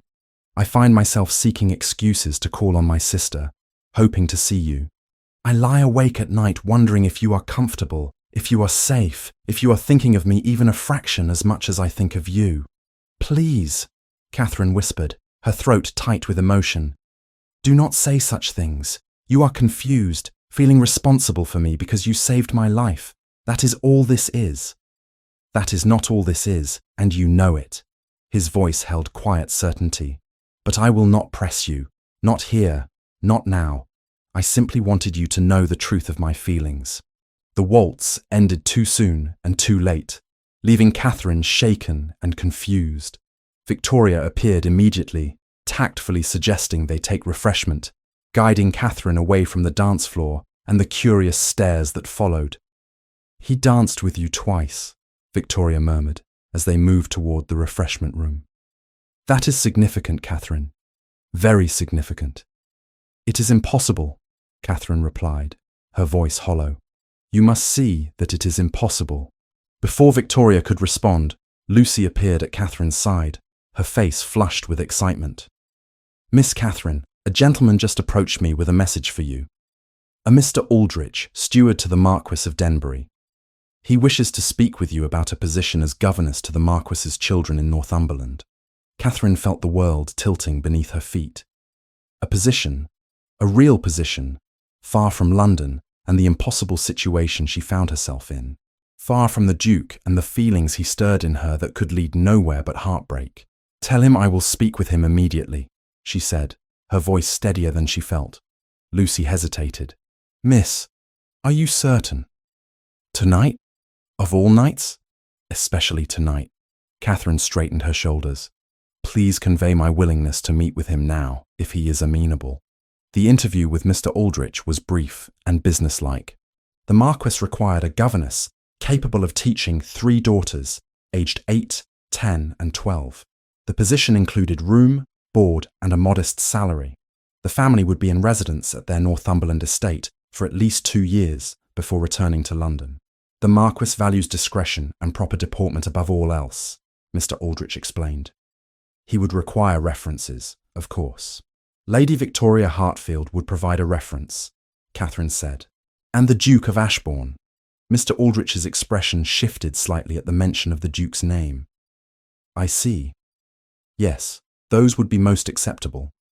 When might you be available to begin? Within a fortnight, if that suits the Marquess. Excellent. I shall relay your acceptance to my employer. You should expect to hear from him within days. When Catherine returned to the ballroom, she found the Duke in conversation with several gentlemen near the windows. His eyes found hers immediately, and something in her expression must have communicated her news. For his entire demeanour changed, hardening into that familiar reserve. Victoria, observing this exchange, sighed quietly. You accepted the position. I did. It is exactly what I have been seeking. Is it? Victoria's gaze was penetrating. Or is it simply an escape? Catherine had no answer for that, and she spent the remainder of the evening avoiding the Duke's attempts to speak with her privately. When the ball finally ended and they returned to Victoria's townhouse, the Duke followed them inside despite the late hour. Miss Wexford, a word, if you please. It was not a request. Victoria tactfully withdrew, leaving Catherine and the Duke alone in the entrance hall. He stood at the base of the stairs, his expression thunderous. You accepted a position in Northumberland. I did. Yes. It is an excellent opportunity. It is a prison sentence. His voice was harsh with anger. Hundreds of miles from London, buried in the countryside with no society, no life beyond caring for other people's children. It is employment, Your Grace. It is independence and dignity. It is what I came to London seeking. It is you running away. He moved closer, his presence overwhelming in the confined space. Running from me, from what is developing between us. There is nothing developing between us. Catherine's voice rose despite her best efforts. You are a duke. I am nobody. Whatever you think you feel is gratitude or responsibility or some misguided sense of obligation. It is not real, and it cannot lead anywhere. You are wrong. His hands gripped her shoulders, not roughly but firmly, forcing her to look at him. What I feel is real, Catherine. More real than anything I have felt in years. And you feel it too. Deny it if you must. But I know the truth. Catherine felt tears burning behind her eyes, threatening to spill over. What you are feeling will pass, Your Grace.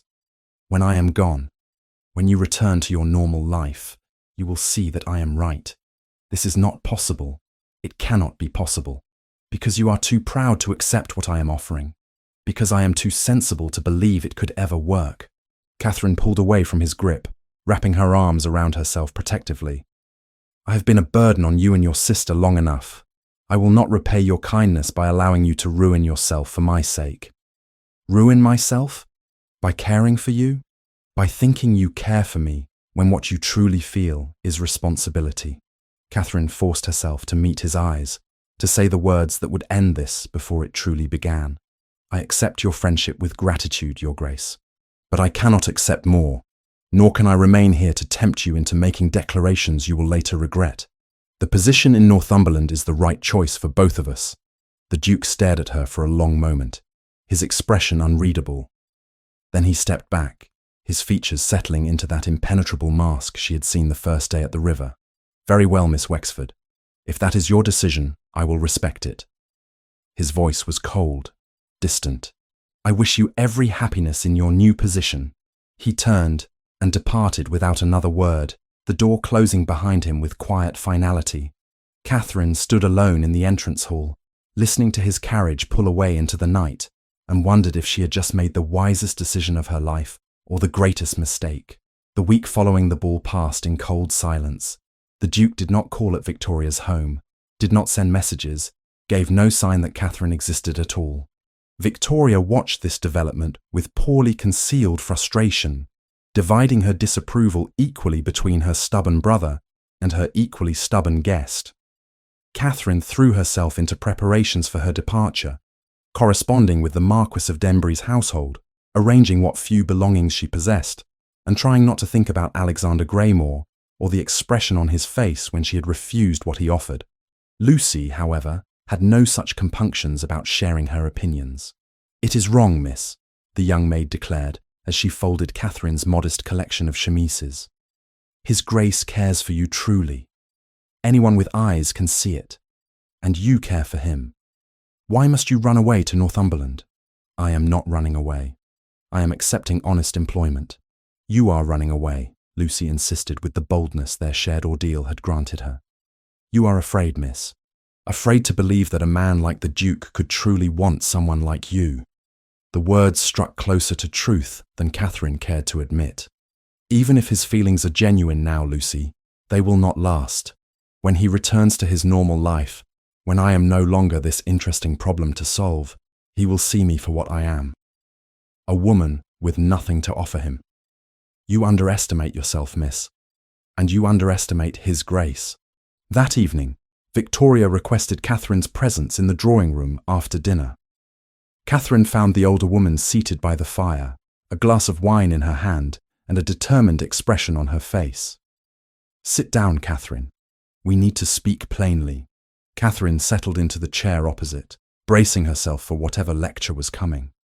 "You are leaving for Northumberland in 5 days, Victoria began without preamble. "Before you go, there are things you need to understand about my brother. Lady Victoria, I do not think this is appropriate. Appropriate or not, you will hear me." Victoria's tone left no room for argument. "Alexander has not called here this week, not because he no longer cares for you, but because he is hurt and angry. He opened himself to you in a way he has not done with anyone since Lydia Fairchild destroyed his ability to trust." The name sent a chill through Catherine. "He mentioned her briefly during our journey to London. She left him for a wealthier man." "She did far worse than that." Victoria leaned forward, her expression grave. "Alexander was 23 when he met Lydia. She was 18, beautiful, accomplished, the daughter of a baron with moderate fortune. They courted for 6 months before he proposed. She accepted immediately, or so it seemed." Catherine listened, her hands clasped tightly in her lap. The engagement lasted 4 months. During that time, Alexander was devoted to her completely. He took her opinions seriously, consulted her on estate matters, treated her as an equal partner in all things. He loved her, Catherine, as deeply as a young man of 23 can love. Victoria's voice softened with old pain. Then, the Earl of Thornton expressed interest in her. He was 60 years old, a widower with grown children, but his fortune was immense, nearly twice what Alexander would inherit.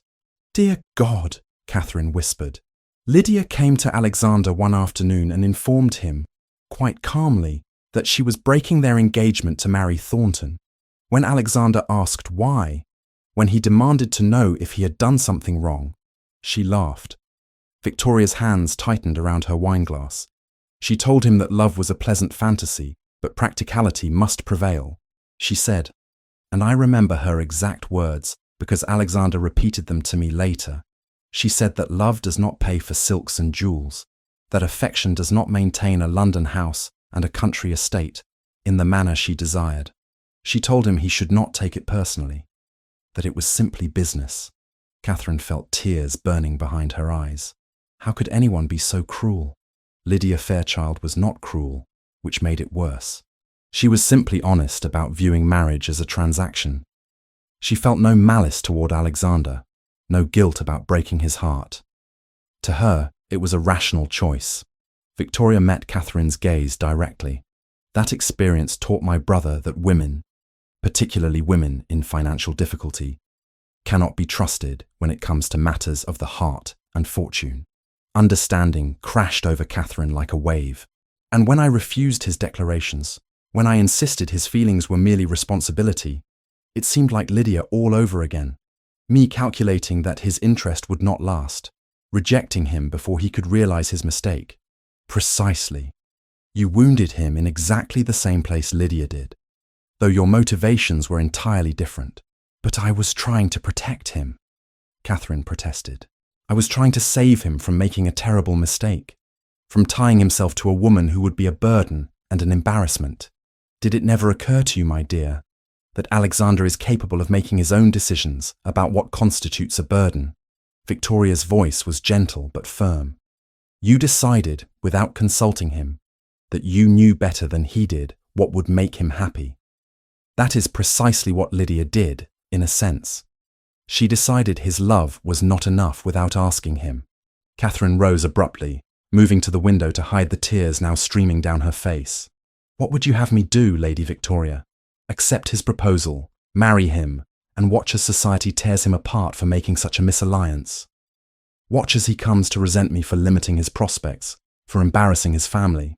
I would have you trust him. Victoria came to stand beside her. Trust that when Alexander Greymore says he wants something, he has considered all angles and made his choice with full awareness of the consequences. He is the Duke of Ashbourne. Society's opinion has never dictated his actions, and it never will. But it should, Catherine insisted. He has responsibilities, a legacy to maintain. He needs a wife who can support those things, not a penniless nobody who will drag him down. He needs a wife who loves him for who he is, not what he possesses.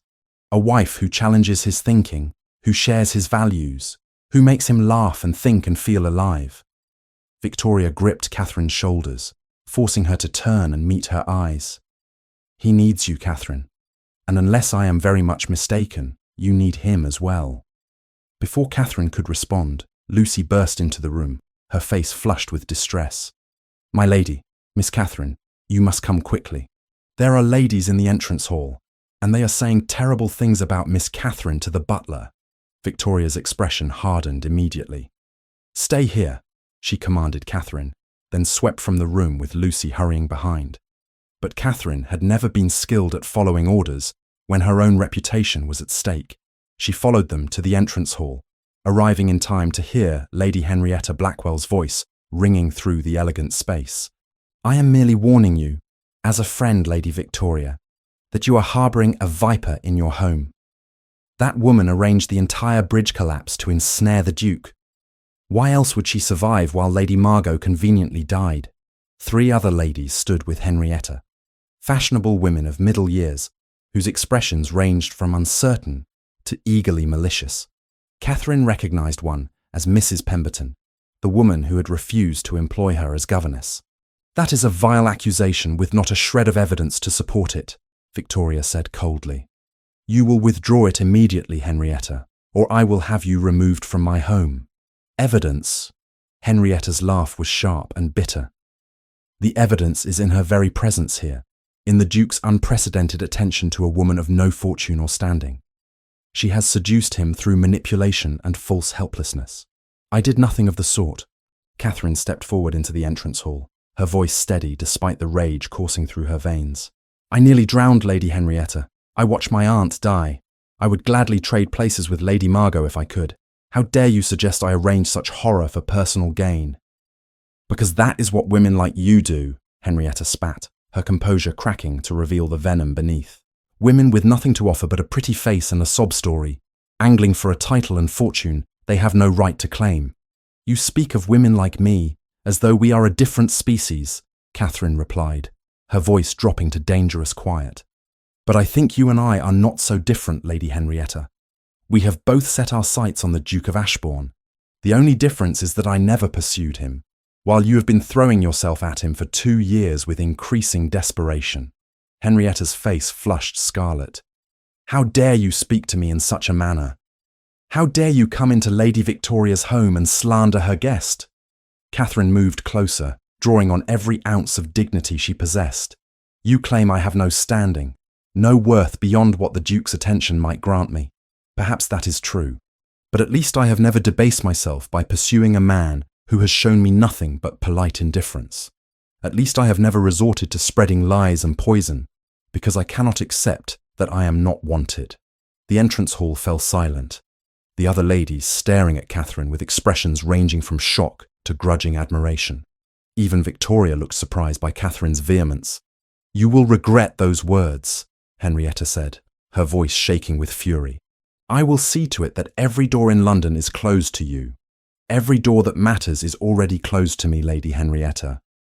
Your threats hold no power over someone who has nothing left to lose." Henrietta turned on her heel and swept from the house, her companions scurrying after her. Victoria closed the door behind them with deliberate calm, then turned to Catherine with an expression that mingled approval and concern. "That was magnificently done, my dear. Also spectacularly unwise. Henrietta will make good on her threat to damage you further." "Let her." Catherine felt strangely liberated, as though confronting Henrietta had burned away some essential fear. "I leave for Northumberland in 5 days. Whatever poison she spreads in London will not follow me there. Perhaps," Victoria studied her thoughtfully, "or perhaps you should consider staying and fighting. Fighting for what? I have no army, no weapons, nothing to fight with. You have the truth. You have your own courage and dignity. And whether you choose to acknowledge it or not, you have my brother's devotion." Victoria moved closer, her voice gentling. "Catherine, I have watched Alexander for 5 days now. He is miserable without you.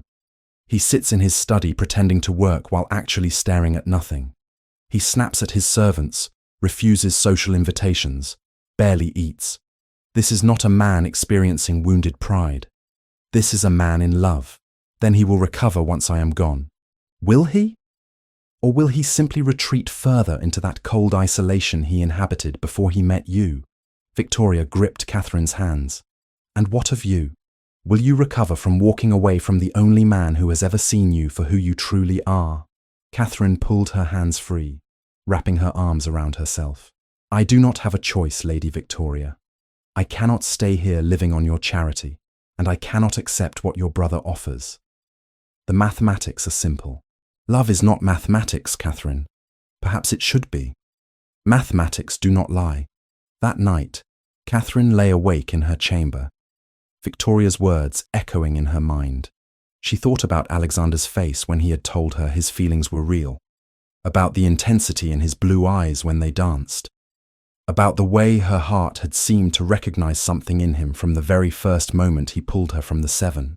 She thought about Lydia Fairchild, coldly calculating that love could not pay for silk gowns, and wondered if her own refusal had seemed equally mercenary to Alexander, equally hurtful despite her entirely different motivations.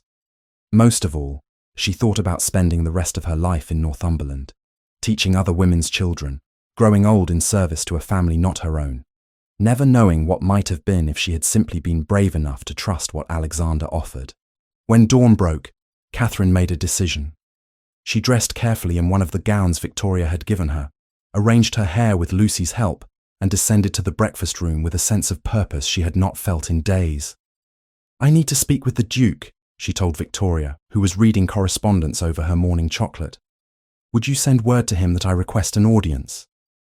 Victoria set down her letters with a smile of satisfaction. "I will send word immediately, though I suspect he will be here within the hour, regardless of what message I send." Victoria was correct. Alexander arrived in less than an hour, his appearance suggesting he had not slept well, if at all. Dark circles shadowed his eyes, and his usual immaculate grooming showed signs of haste. He looked, Catherine thought with a pang, like a man at the end of his endurance. "Miss Wexford wishes to speak with you," Victoria informed him, then tactfully withdrew, taking Lucy with her. Catherine and Alexander stood in the drawing room, several feet of carpet and an ocean of unspoken words between them. He waited, silent, his expression carefully neutral. "I owe you an apology," Catherine began, her voice steady despite her racing heart. "I spoke to you last week out of fear and pride, and in doing so, I hurt you deeply. That was never my intention. Your intentions were to protect me from my own supposed foolishness," Alexander replied, his tone flat. "To make my decisions for me because you deemed yourself better qualified to judge what would make me happy." "Yes," Catherine swallowed hard. Yes, that is exactly what I did. And your sister helped me understand why that was so hurtful to you. She told me about Lydia Fairchild. Something flickered in Alexander's eyes, quickly suppressed. Victoria had no right to share that story. Perhaps not. But I needed to hear it. Catherine moved closer, drawn by an impulse she could not name. I needed to understand that when I refused to believe your feelings were real, when I insisted I knew better than you what you truly felt, I was repeating Lydia's rejection of you, making you feel, once again, as though your emotions were invalid, your choices foolish. And having reached this understanding, what do you propose to do about it?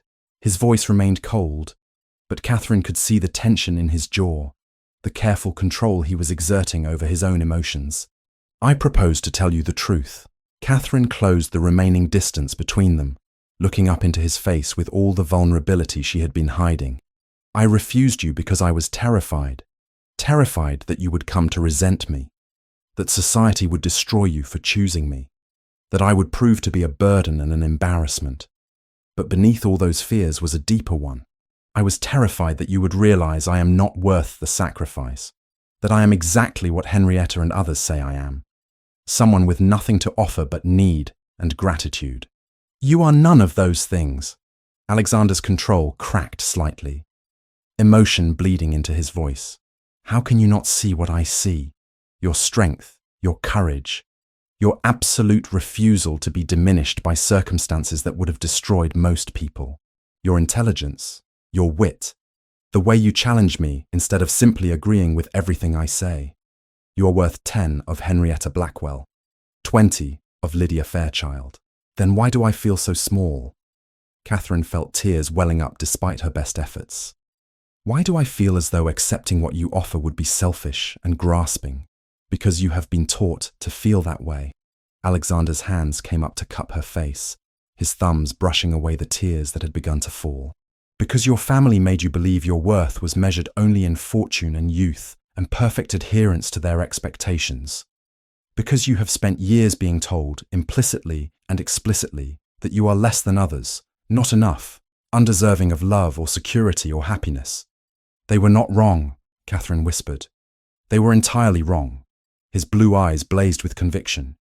You are worth everything, Catherine. Everything. And if you cannot see that yet, then I will simply have to spend the rest of my life showing you. The rest of your life. Catherine's breath caught in her throat. I love you. The words fell between them like stones dropped into still water, creating ripples that would change everything. I have loved you since the moment you woke on that riverbank and looked at me with such fierce determination not to show fear. I loved you when you argued with me about Richardson and Fielding. I loved you when you stood up to Henrietta Blackwell with more dignity and courage than most people possess in a lifetime. I love you, Catherine Wexford, and I'm asking you, begging you, to give us a chance. Catherine felt something breaking open inside her chest. Some wall she had built years ago to protect herself from exactly this kind of hope. I love you too, she whispered, the admission both terrifying and liberating. I have been trying not to, trying to convince myself it was impossible. But I love you desperately. Alexander made a sound somewhere between a laugh and a sob, and then his mouth was on hers, fierce and tender, and absolutely right. Catherine kissed him back with all the passion and longing she had been suppressing, her hands fisting in his coat as though she could anchor herself to this moment, make it real and permanent. When they finally broke apart, both breathing heavily, Alexander rested his forehead against hers.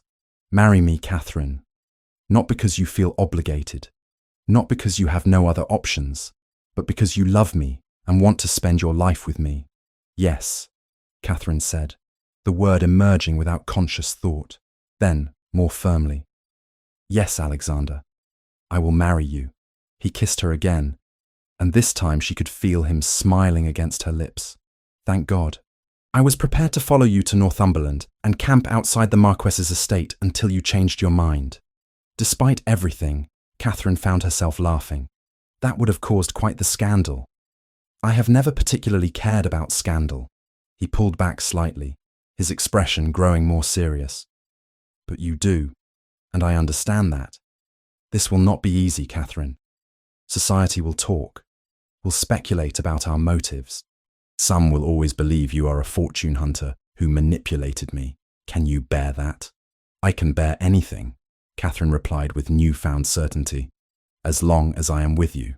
Even Henrietta Blackwell's continued efforts to destroy your reputation. Especially that. Let her try her worst. I am done being afraid of gossips and small-minded people who cannot imagine that a duke might actually fall in love with someone based on who she is, rather than what she has. Alexander's smile was brilliant, transforming his usually austere features into something almost boyish. We are going to scandalize half of London and delight the other half. I am counting on it. Catherine rose on her toes to kiss him again, brief and sweet. But Alexander, I will not leave for Northumberland in 5 days. I will send word to the Marquis of Denbury, declining his offer. Good, because I am not letting you out of my sight long enough for you to change your mind and run away again. I am not running anywhere, Catherine assured him. Not anymore. When Victoria and Lucy crept back into the drawing room an hour later, they found Catherine and Alexander seated on the sofa, her hand clasped in his, talking quietly about plans and futures and all the possibilities that stretched ahead of them. Lucy let out a small squeal of delight that she quickly tried to muffle, while Victoria simply smiled with satisfaction. I take it congratulations are in order? Victoria inquired archly. They are. Alexander did not release Catherine's hand as he spoke. Catherine has agreed to become my wife. Finally, Victoria said with feeling. I thought I might have to lock you both in a room together until you sorted yourselves out.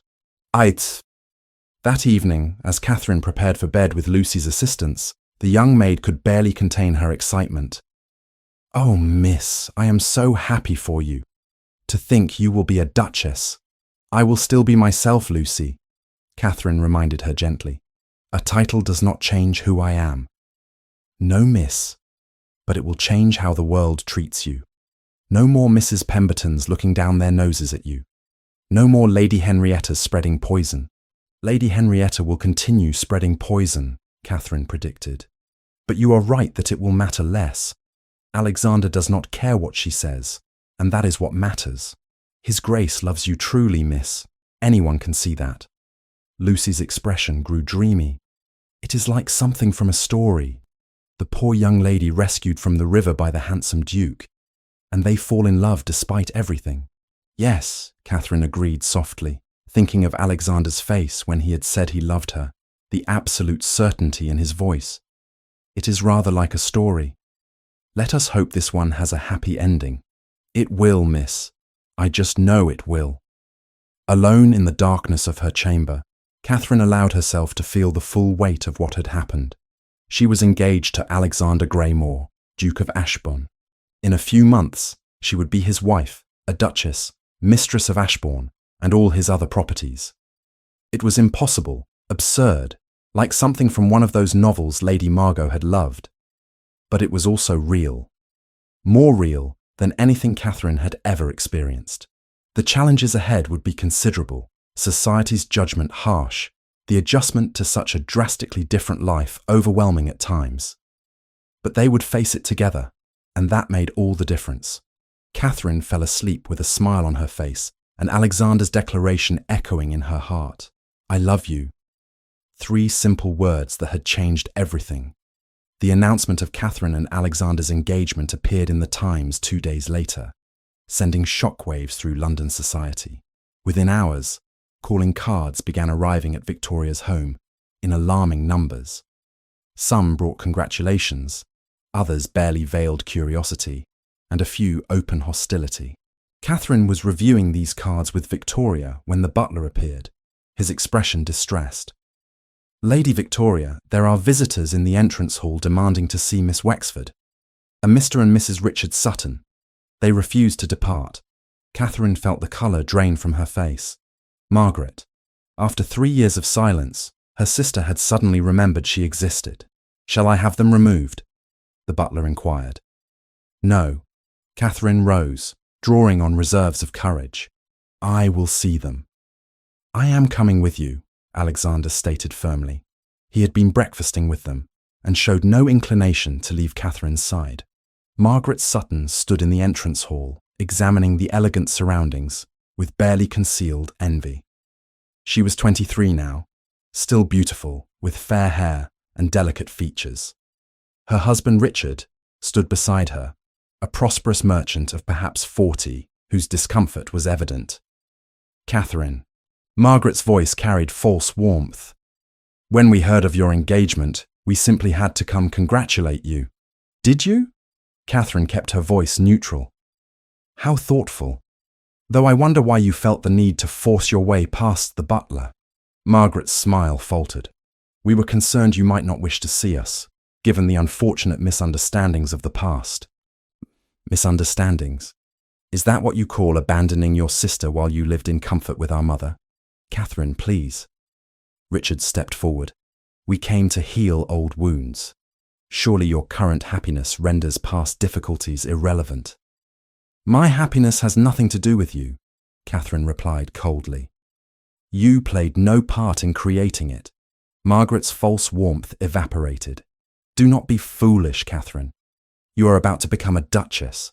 Such a position requires family support. You need us." "She has all the family support she requires."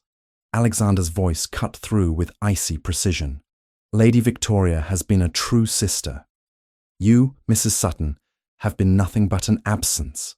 Margaret's eyes narrowed as she reassessed her approach. "Your Grace, our family circumstances were difficult after Father's death. Choices had to be made. But surely you can see the value in reconciliation now. It would be unfortunate if family discord became public knowledge." "Is that a threat?" Alexander's tone was cold as steel. "Not at all. Merely an observation. Society does love to gossip about why a woman's own family chose not to maintain contact with her." Victoria interjected sharply. "Please, Mrs. Sutton, attempt such slander. I assure you it will rebound on you far more severely than on Catherine." But Margaret was too angry to heed caution. "Catherine has clearly forgotten where she came from. Forgotten that without our mother's sacrifice, without my successful marriage, she would have been destitute years ago." "Your mother's sacrifice?" Catherine felt 3 years of suppressed anger breaking free. "Mother chose to live with you because it was comfortable. She made that choice knowing it meant abandoning me." "And your successful marriage?" "You stole my fiancé and married him yourself, then acted as though I should be grateful." "Edmund chose me because I was better suited to him," Margaret snapped. "Perhaps, but you never once expressed regret for the pain you caused. When Lady Margot died and I had nowhere to turn, you sent not a word of comfort or offer of assistance." "We had our own concerns," Richard interjected weakly. "The business was struggling." "And yet you are here now," Alexander observed with cutting precision, "when Catherine's marriage might benefit you, when association with the Duke of Ashbourne might open doors for your business, Mr. Sutton, when claiming kinship with a duchess might elevate your social position." How convenient. The accuracy of this was written plainly on both faces. Margaret rallied quickly. "You cannot seriously intend to cut us off. What would people think?" "They would think," Victoria said with devastating calm, "that she has excellent judgment about who deserves her time." Alexander moved forward, his bearing reducing Richard to insignificance. "You are uninvited and unwelcome. You have insulted my betrothed and revealed yourselves to be exactly the grasping opportunists Miss Wexford was wise to distance herself from. You will leave now. If I hear either of you has attempted to spread rumours about Catherine, I will use every resource at my disposal to destroy your reputations and business interests. Do I make myself clear?" Richard had gone pale. "Your Grace, surely there is no need for threats. You came intending to manipulate Catherine through guilt and fear. That constitutes harm. Now leave before I have you removed."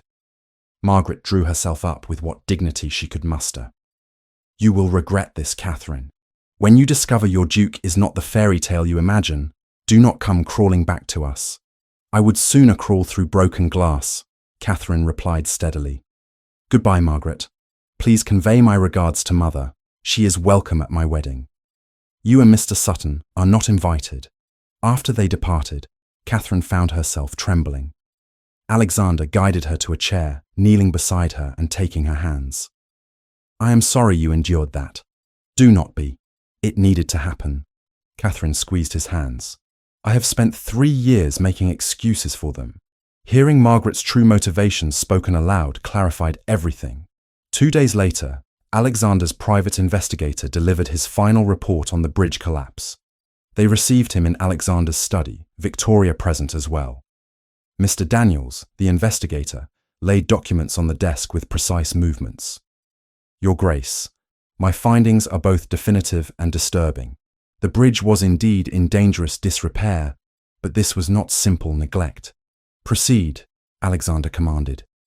The local magistrate, Mr. Blackwood, received repeated warnings about the bridge's condition.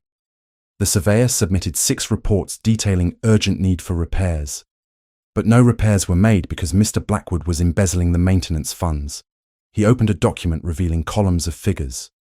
Over 3 years, £800 were allocated for repairs. Mr. Blackwood diverted nearly £600 to his own use through falsified records and bribery. Catherine felt sick. Lady Margot had died because of one man's greed. "I want him prosecuted to the fullest extent," Alexander said, controlled rage in his voice. "Everyone involved held accountable." I anticipated that response. Mr. Daniels produced another document. "I have prepared complete accounting with sworn statements. This should secure convictions. Send copies to the London magistrates and newspapers. I want this made public. I want everyone to know Lady Margot Fenimore died because of criminal negligence." The publication created immediate sensation. The newspapers detailed the corruption enthusiastically. Public opinion about Catherine shifted decisively. She was no longer a suspicious fortune hunter, but a victim of criminal negligence who had lost her only protector. The Duke's rescue was reframed as heroism, his courtship as recognition of her worth despite reduced circumstances. Lady Henrietta Blackwell watched these developments with mounting desperation. For 2 years she had positioned herself as the obvious choice for the Duke's bride. Catherine's sudden engagement demolished those expectations.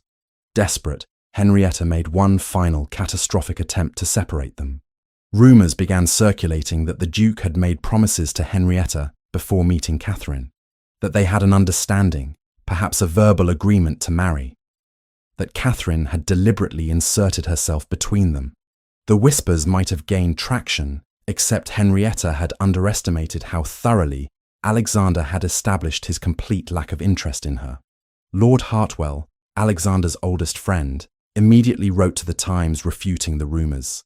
He stated plainly that the Duke had explicitly told him on multiple occasions he had no romantic interest whatsoever in Lady Henrietta and found her persistent courtship unwelcome.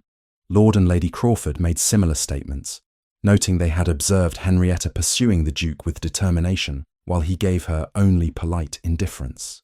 Even the Dowager Duchess of Ashbourne emerged from retirement to issue a statement declaring her grandson had never mentioned Henrietta as a potential bride, and any claims otherwise were malicious fabrications. The combined testimonies destroyed Henrietta's credibility. Within days, she went from sympathetic figure to delusional woman willing to lie to achieve her goals. The final blow came when Richard Sutton approached newspaper editors with supposed evidence of Catherine's unworthiness. But the editors had already received detailed accounts of Margaret and Richard's attempted extortion. Rather than publishing Richard's claims, they published the true story of how Catherine's family had abandoned her, refused help when Lady Margot died, and attempted to exploit her engagement for their own benefit.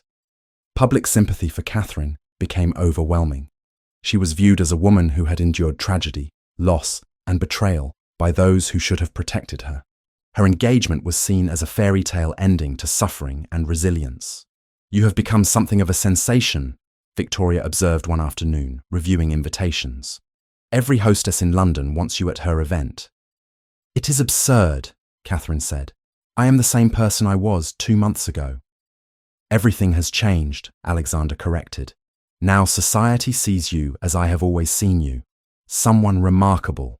That evening brought one final unexpected development. A letter arrived in handwriting Catherine recognized despite not having seen it in 3 years. Her mother's. Catherine opened it with trembling hands. The letter was brief. My dear Catherine, I have read the newspaper accounts of all that has befallen you. I am ashamed I was not there to support you. Margaret has informed me of her visit and how you received her. I cannot blame you for your anger. We have failed you as family should never fail one another. I do not ask forgiveness, as I am not certain I deserve it, but I would very much like to attend your wedding, if you will permit it. I wish to see you happy, Catherine, even if I have no right to share in that happiness. Your mother, Lydia Wexford. Catherine read it twice, then handed it to Alexander. He scanned it quickly, his expression thoughtful. She sounds genuinely contrite, though words are easy. Actions matter more. What do you think I should do? Catherine asked softly. That is entirely your decision, Victoria said. No one would fault you for refusing her. But if any part of you wishes to give her a chance, this might be the moment. Catherine thought of her mother, remembered the woman she had been before grief and ruin hardened her, remembered small kindnesses, gentle moments, love that had existed before circumstances tore it apart. I will write to her. I will tell her she is welcome at the wedding. But I will also tell her that attendance alone does not restore what was lost. If she truly wishes reconciliation, she will need to prove it through consistent care, not a single appearance at a fashionable event. That seems eminently fair, Alexander approved. Though I confess I am less inclined to be generous. Your mother abandoned you when you needed her most. She did, and I will not forget that. Catherine folded the letter carefully. But I am not Margaret. I will not close doors that might yet lead somewhere worth going, even if I keep my hand on the bolt and my expectations modest. Alexander pulled her close, kissing her temple tenderly. You are far better than they deserve, Catherine. Better than any of them, perhaps. But I am trying to be worthy of you. And you are a man who believes in justice tempered with mercy. I am simply following your example. Then we will make each other better. That seems a fair bargain for a marriage. As evening drew to a close, Catherine reflected on the tumultuous week. Margaret's betrayal revealed, Mr. Blackwood's corruption exposed, Henrietta's schemes demolished, and her mother's tentative olive branch extended. The path to her wedding had been cleared of obstacles, though scars remained. But she was still standing, still moving forward, and she was not alone. That made all the difference. Part 7. The morning of Catherine's originally planned departure to Northumberland dawned clear and bright, the May sunshine streaming through the windows of her borrowed chamber at Victoria's townhouse. Lucy moved about the room with unusual agitation, folding and refolding the same chemise repeatedly. Miss Catherine, are you truly certain about this? Leaving for Northumberland now, after everything that has happened? Catherine sat at the window, watching the street below come to life with morning activity. Merchants opening their shops, servants hurrying about their errands, elegant carriages beginning their rounds of calls and visits. London continuing its eternal dance of commerce and society, indifferent to the turmoil in her heart. I am not certain of anything, Lucy, she admitted quietly. But I cannot stay here indefinitely, living on Lady Victoria's charity, creating scandal through my continued presence. Scandal? Miss, you are engaged to the Duke of Ashbourne. The newspapers have printed nothing but praise for you these past weeks. The whole of London has taken your side against Lady Henrietta and your dreadful sister. Where is the scandal in that? The scandal is in my continued doubt. Catherine turned from the window to face her loyal maid. Lucy, what if I am wrong? What if Alexander's feelings are not what he believes them to be? What if 6 months from now, a year from now, he wakes up and realizes he has tied himself to a woman who brings him nothing but obligations and embarrassment? Lucy set down the chemise with deliberate care and crossed to kneel beside Catherine's chair, taking her hands with the familiarity their shared ordeal had granted. Miss Catherine, I have watched His Grace these past weeks. I have seen how he looks at you when he thinks no one is observing. That is not a man acting from duty or gratitude. That is a man desperately in love. You are a romantic, Lucy. I am a realist, miss. And the reality is that you are afraid. Afraid to believe you deserve happiness. Afraid to trust that love can be real and lasting.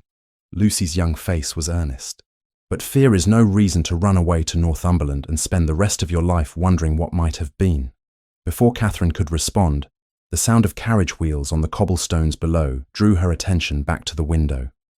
A magnificent coach had drawn up before the house, the Ashbourne crest gleaming on its door. But it was not Alexander who descended first. Instead, an elderly woman emerged with the assistance of a footman, her bearing so regal that passers-by stopped to stare. "Good heavens!" Lucy breathed, peering over Catherine's shoulder. "Is that the Dowager Duchess?"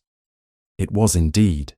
Catherine had seen Alexander's grandmother only once before, at a distance during a society event. The woman was perhaps 70, but age had not diminished her presence. She wore a gown of deep purple silk, diamonds at her throat and wrists, her silver hair arranged beneath a fashionable bonnet. Everything about her spoke of generations of power and privilege. Alexander descended after her, offering his arm with visible deference. Together they approached the townhouse door, and Catherine felt her heart begin to race. "They have come for me," she whispered. "Then you had better go down and face them, miss." Lucy squeezed her hands once more before releasing them. "And remember, you are Catherine Wexford, daughter of a viscount, survivor of drowning and betrayal and loss. You have nothing to fear from anyone." Victoria was already receiving the visitors when Catherine descended the stairs, her hands trembling slightly despite her best efforts at composure. The Dowager Duchess stood in the entrance hall examining her surroundings, with the assessing gaze of someone accustomed to evaluating everything and everyone. "Grandmother," Alexander was saying, "may I present Miss Catherine Wexford? Catherine, this is my grandmother, the Dowager Duchess of Ashbourne." Catherine sank into her deepest curtsy. "Your Grace, I am honoured. Rise, child. Let me look at you." The Dowager's voice was surprisingly warm despite her formidable appearance. As Catherine straightened, those sharp blue eyes, so similar to Alexander's, studied her face with unsettling intensity. You are not what I expected. I apologize if I disappoint your Grace." "Disappoint?" The Dowager's laugh was unexpected, genuine. "My dear girl, I expected some simpering beauty with an eye for my grandson's fortune. Instead, I see a woman with spine and substance. You do not disappoint at all." Alexander moved to Catherine's side, his presence steadying. "Grandmother has come to speak with you, Catherine. I thought, given your plans to depart today, that perhaps her perspective might prove valuable." "Subtle as a brick, my grandson," the Dowager observed dryly. "But he is correct. I have come to speak with you, Miss Wexford. Shall we adjourn somewhere more private?" Victoria gestured toward the drawing room, and soon Catherine found herself seated across from the Dowager Duchess, while Alexander and Victoria withdrew to provide the requested privacy. The elderly woman accepted tea with gracious thanks, then fixed Catherine with that penetrating gaze once more. "My grandson tells me you have doubts about accepting his proposal, that you fear you are not suited to be his Duchess, that society will never accept you, that you will prove a burden rather than a partner." The Dowager sipped her tea calmly. "Is this accurate?" "Yes, Your Grace." Catherine saw no point in dissembling with this woman. "Those are my concerns." "Then you are a fool, but at least an honest one." The bluntness of this statement made Catherine blink in surprise. "Let me tell you something of my own history, Miss Wexford. When I was 19 years old, I was the fourth daughter of a baron with a modest estate in Yorkshire. My father had no fortune to speak of. My prospects were limited, and I fully expected to spend my life as a companion to some wealthy widow." Catherine leaned forward despite herself, drawn in by the unexpected confession. "Then I met the Duke of Ashbourne at a country house party. He was 35, recently widowed, with a young son to raise. He was also one of the wealthiest and most powerful men in England." The Dowager's expression softened with memory. "He fell in love with me, improbably and completely. When he proposed, I refused him 3 times. You refused him?" Catherine could not hide her astonishment. "I did, for all the same reasons you are contemplating refusing my grandson. I was convinced I was too young, too inexperienced, too far beneath him in station. I was certain society would tear us apart. that he would come to regret his choice, that I would fail at being the Duchess he needed. The Dowager set down her teacup with deliberate care. Do you know what he said to me when I refused him the third time? Catherine shook her head, unable to speak. He said, "You speak of what you are not, of what you lack, of what you fear you cannot become. But I am not proposing to the woman you think you should be. I am proposing to the woman you are. That woman is more than enough. She is everything." The Dowager's eyes glistened with unshed tears. He was right, Miss Wexford. I was enough. We had 38 years together before he died, and I never once regretted accepting his proposal. Not when society whispered about my low birth. Not when his family questioned his choice. Not during any of the challenges we faced, because we faced them together. But you were 19, Your Grace. Young and presumably beautiful. I am 27, with no fortune and a family that has publicly rejected me. And you think those things matter more than character, than compatibility, than genuine love? The Dowager leaned forward with surprising intensity. My dear girl, I have watched 3 of my grandchildren make brilliant marriages to people of impeccable breeding and appropriate fortune. 2 of those marriages are miserable unions of convenience. The 3rd is passable at best. Alexander is my youngest grandson, my favourite if I am honest, and I will not see him waste his life on someone appropriate when he has found someone extraordinary. I am not extraordinary, Your Grace. You survived drowning. You rebuilt your life after losing everything.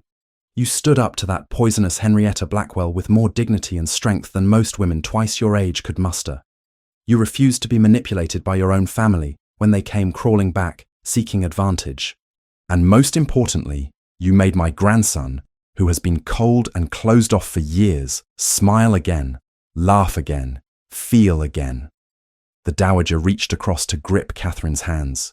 If that is not extraordinary, Miss Wexford, then I do not know what is. Catherine felt tears burning behind her eyes, threatening to spill over. But what if I fail him? What if I cannot be the Duchess he needs? Then you will learn, as I learned. You will make mistakes, as I made mistakes. And you will have Alexander beside you every step of the way, just as I had my Duke. The Dowager's voice gentled. Love does not require perfection, my dear. It requires courage. The courage to trust, to be vulnerable, to believe that you are worthy of happiness, despite all the voices, internal and external, that tell you otherwise. I do love him, Catherine whispered, the admission breaking free like water from a dam. I love him desperately. But I am so afraid. Fear is natural. Only fools feel no fear. The Dowager released Catherine's hands and sat back. But do not let fear make your decisions for you. That is cowardice. And I do not believe you are a coward, Miss Wexford. The door opened and Alexander entered, his expression anxious. Grandmother, you have had sufficient time to terrify Catherine with family stories. May I speak with her now? You may. The Dowager rose with grace despite her years. Though I believe I have done more to reassure than terrify. Is that not correct, Miss Wexford? Yes, Your Grace. Thank you for everything. Do not thank me yet, child. I expect you to live up to my good opinion of you. But the Dowager's smile was warm as she swept from the room, leaving Catherine alone with Alexander. He crossed to her immediately, kneeling beside her chair as he had done so many times before. My grandmother can be overwhelming. Are you all right? I am better than all right. Catherine touched his face, tracing the strong line of his jaw. She told me about your grandfather, about how she refused him 3 times before accepting. Did she? Alexander caught her hand, pressing a kiss to her palm. I wondered if she might share that story. It seemed relevant to our situation. Very relevant. Catherine felt the last of her resistance crumbling like walls before a flood. Alexander, I have been a fool. A frightened, prideful fool. You have been cautious. Understandably so, given all you have endured. No. She shook her head firmly. I have been afraid to believe I deserve happiness. Afraid to trust that someone like you could truly love someone like me. But your grandmother made me see that those fears say more about my wounded pride than about the truth of what we share. Alexander's expression transformed, hope dawning in his blue eyes. "Catherine, are you saying what I think you are saying?" "I am saying yes." The words came out strong and clear, certain in a way Catherine had not felt about anything in years. "Yes, I will marry you, Alexander Greymore. Not because I have no other options, not because I am grateful you saved my life, but because I love you with everything I am. Because you see me as I truly am and love me anyway. Because I cannot imagine spending my life with anyone else." He pulled her into his arms with such force that she gasped, then laughed, then found herself kissing him with all the passion and joy and relief she had been suppressing. When they finally parted, both of them breathless, Alexander pressed his brow to hers as if he needed the contact to steady himself. "Thank God. I was prepared to follow you to Northumberland and lay siege to the Marquess's estate until you changed your mind." "Your grandmother mentioned that possibility as well," Catherine said, laughing through her tears. "You Greymores are apparently very persistent when you want something. Only when we want something worth fighting for." He kissed her again, tender and reverent. "And you, Catherine Wexford, are worth fighting for." The wedding took place 6 weeks later in early June, when London's gardens blazed with roses and the weather proved perfect for the occasion. Catherine had worried about the size and spectacle, but Alexander insisted on a ceremony that honoured both their positions while remaining intimate enough to feel genuine. The ceremony was held at St. George's in Hanover Square, with a modest guest list of 200 rather than the 500 Alexander's grandmother had initially suggested. Victoria stood beside Catherine as matron of honour, her support unwavering throughout the preparations. Lucy, promoted to lady's maid and dressed in new finery, watched from the family pews with tears streaming down her face. Catherine's mother attended, seated in a place of honour despite the years of estrangement. She had written several letters in the weeks following her initial olive branch, tentative attempts at rebuilding connection. Catherine had responded with cautious warmth, not yet ready to fully trust, but willing to allow the possibility of reconciliation. When their eyes met across the church, her mother smiled through tears, and Catherine felt something hard inside her chest soften fractionally. Margaret and Richard Sutton were notably absent, as were most of Catherine's extended family on her father's side. After Richard's crude attempt to force terms and Margaret's silence beside him, Alexander had made it plain they would never again be received under the Greymore name. But the Greymore family filled the pews in abundance. Alexander's cousins and aunts and uncles turning out to welcome the new Duchess into their ranks. Lady Henrietta Blackwell had left London entirely, retreating to her late husband's estate in Cornwall. The scandal of her attempted manipulation had made remaining in society untenable, at least for the present season. As Catherine walked down the aisle on the arm of Alexander's uncle, the Earl of Pembroke, who had graciously agreed to give her away, she caught sight of Alexander waiting at the altar. He was magnificent in formal dress, but it was his expression that made her breath catch. He looked at her as though she were the only person in the world, as though everything and everyone else had faded to insignificance. The ceremony passed in a blur of vows and blessings, of Alexander's steady voice promising to love and cherish her, of her own voice, surprisingly strong, making the same promises in return. When the vicar finally pronounced them husband and wife, when Alexander kissed her before God and witnesses, Catherine felt something settle into place deep inside her. This was right. This was real. This was forever. The wedding breakfast at Ashbourne House was elegant, but not ostentatious, featuring excellent food and better wine and speeches that made Catherine laugh and cry in equal measure. The Dowager Duchess, resplendent in silver silk, stood to toast the happy couple with words that brought the entire assembly to silence. "I have lived 70 years and witnessed many marriages, some born of duty, some of convenience, some of genuine affection, but rarely have I seen what I see between my grandson and his new Duchess. A meeting of true minds and hearts, a love built not on superficial attraction or financial advantage, but on respect, admiration, and deep recognition of each other's worth." The Dowager raised her glass.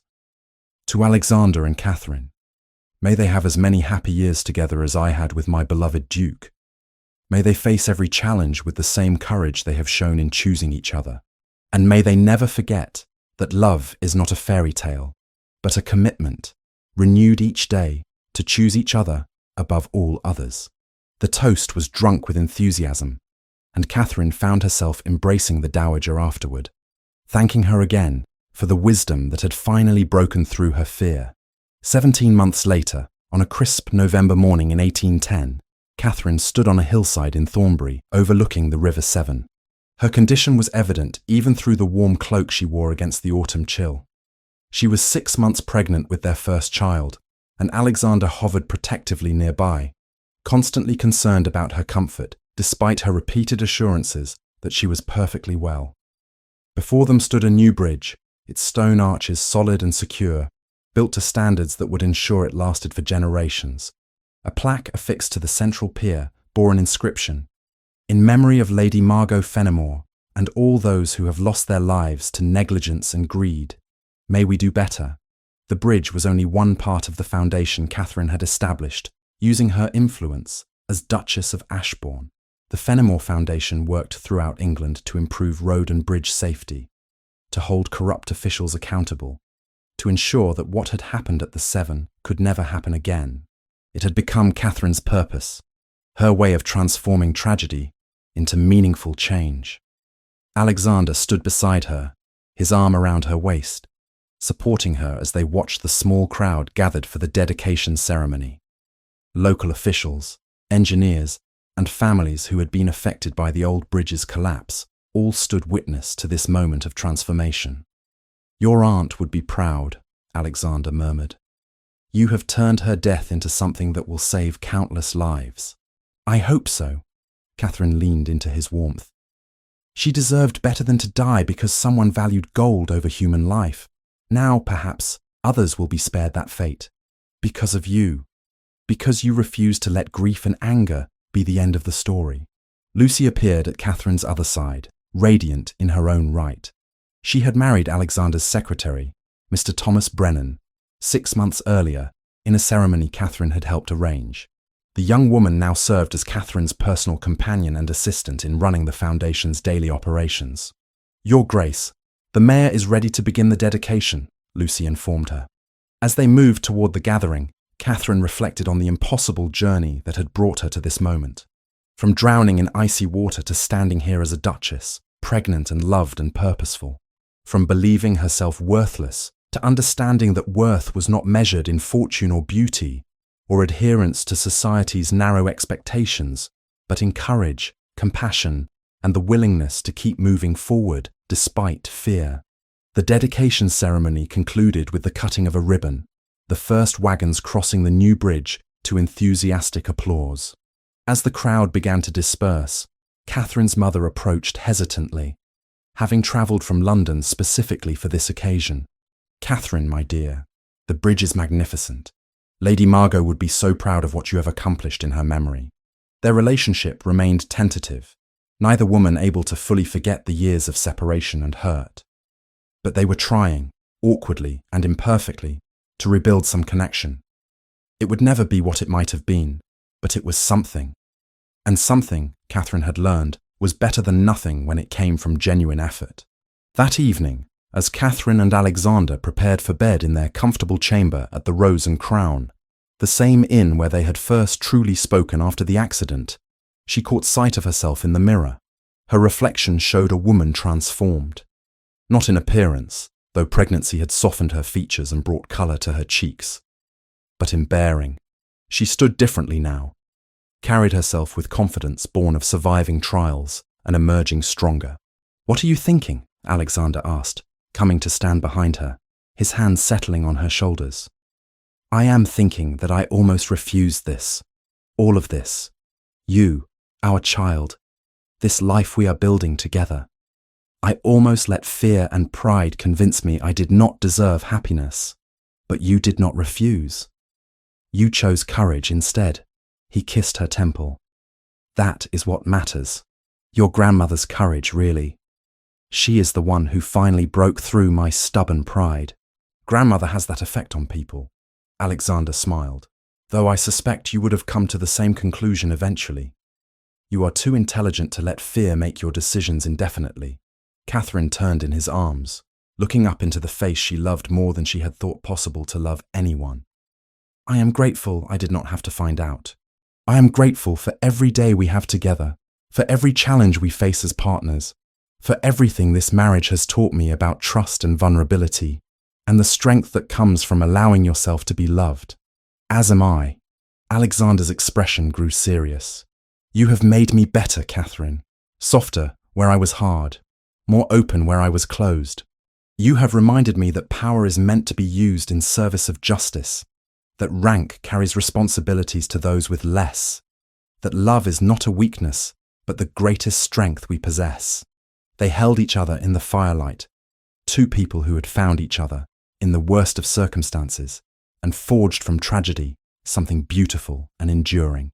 Outside, the Severn flowed beneath its new bridge, carrying water that sparkled in the moonlight toward the sea. And in that moment, Catherine understood something profound. Life was not a fairy tale where everything worked out perfectly without effort or pain. It was messy and complicated and full of challenges that tested even the strongest bonds. But when two people chose each other every day, when they faced difficulties together with honesty and courage, when they built their love on a foundation of respect and genuine partnership, they could weather any storm. Their child would be born in spring, another new beginning. The foundation would continue its work, saving lives and demanding accountability. The gossips would find new targets eventually, moving on to the next scandal. And through it all, Catherine and Alexander would stand together, Duchess and Duke, partners in every sense that mattered. As Catherine drifted toward sleep that night, secure in Alexander's arms, she offered a silent prayer of gratitude, for survival when she might have drowned, for courage when she might have run, for love when she might have settled for safety, and for the understanding that sometimes the most important thing we can do is trust that we are worthy of the happiness life offers us, even when we cannot quite believe it ourselves.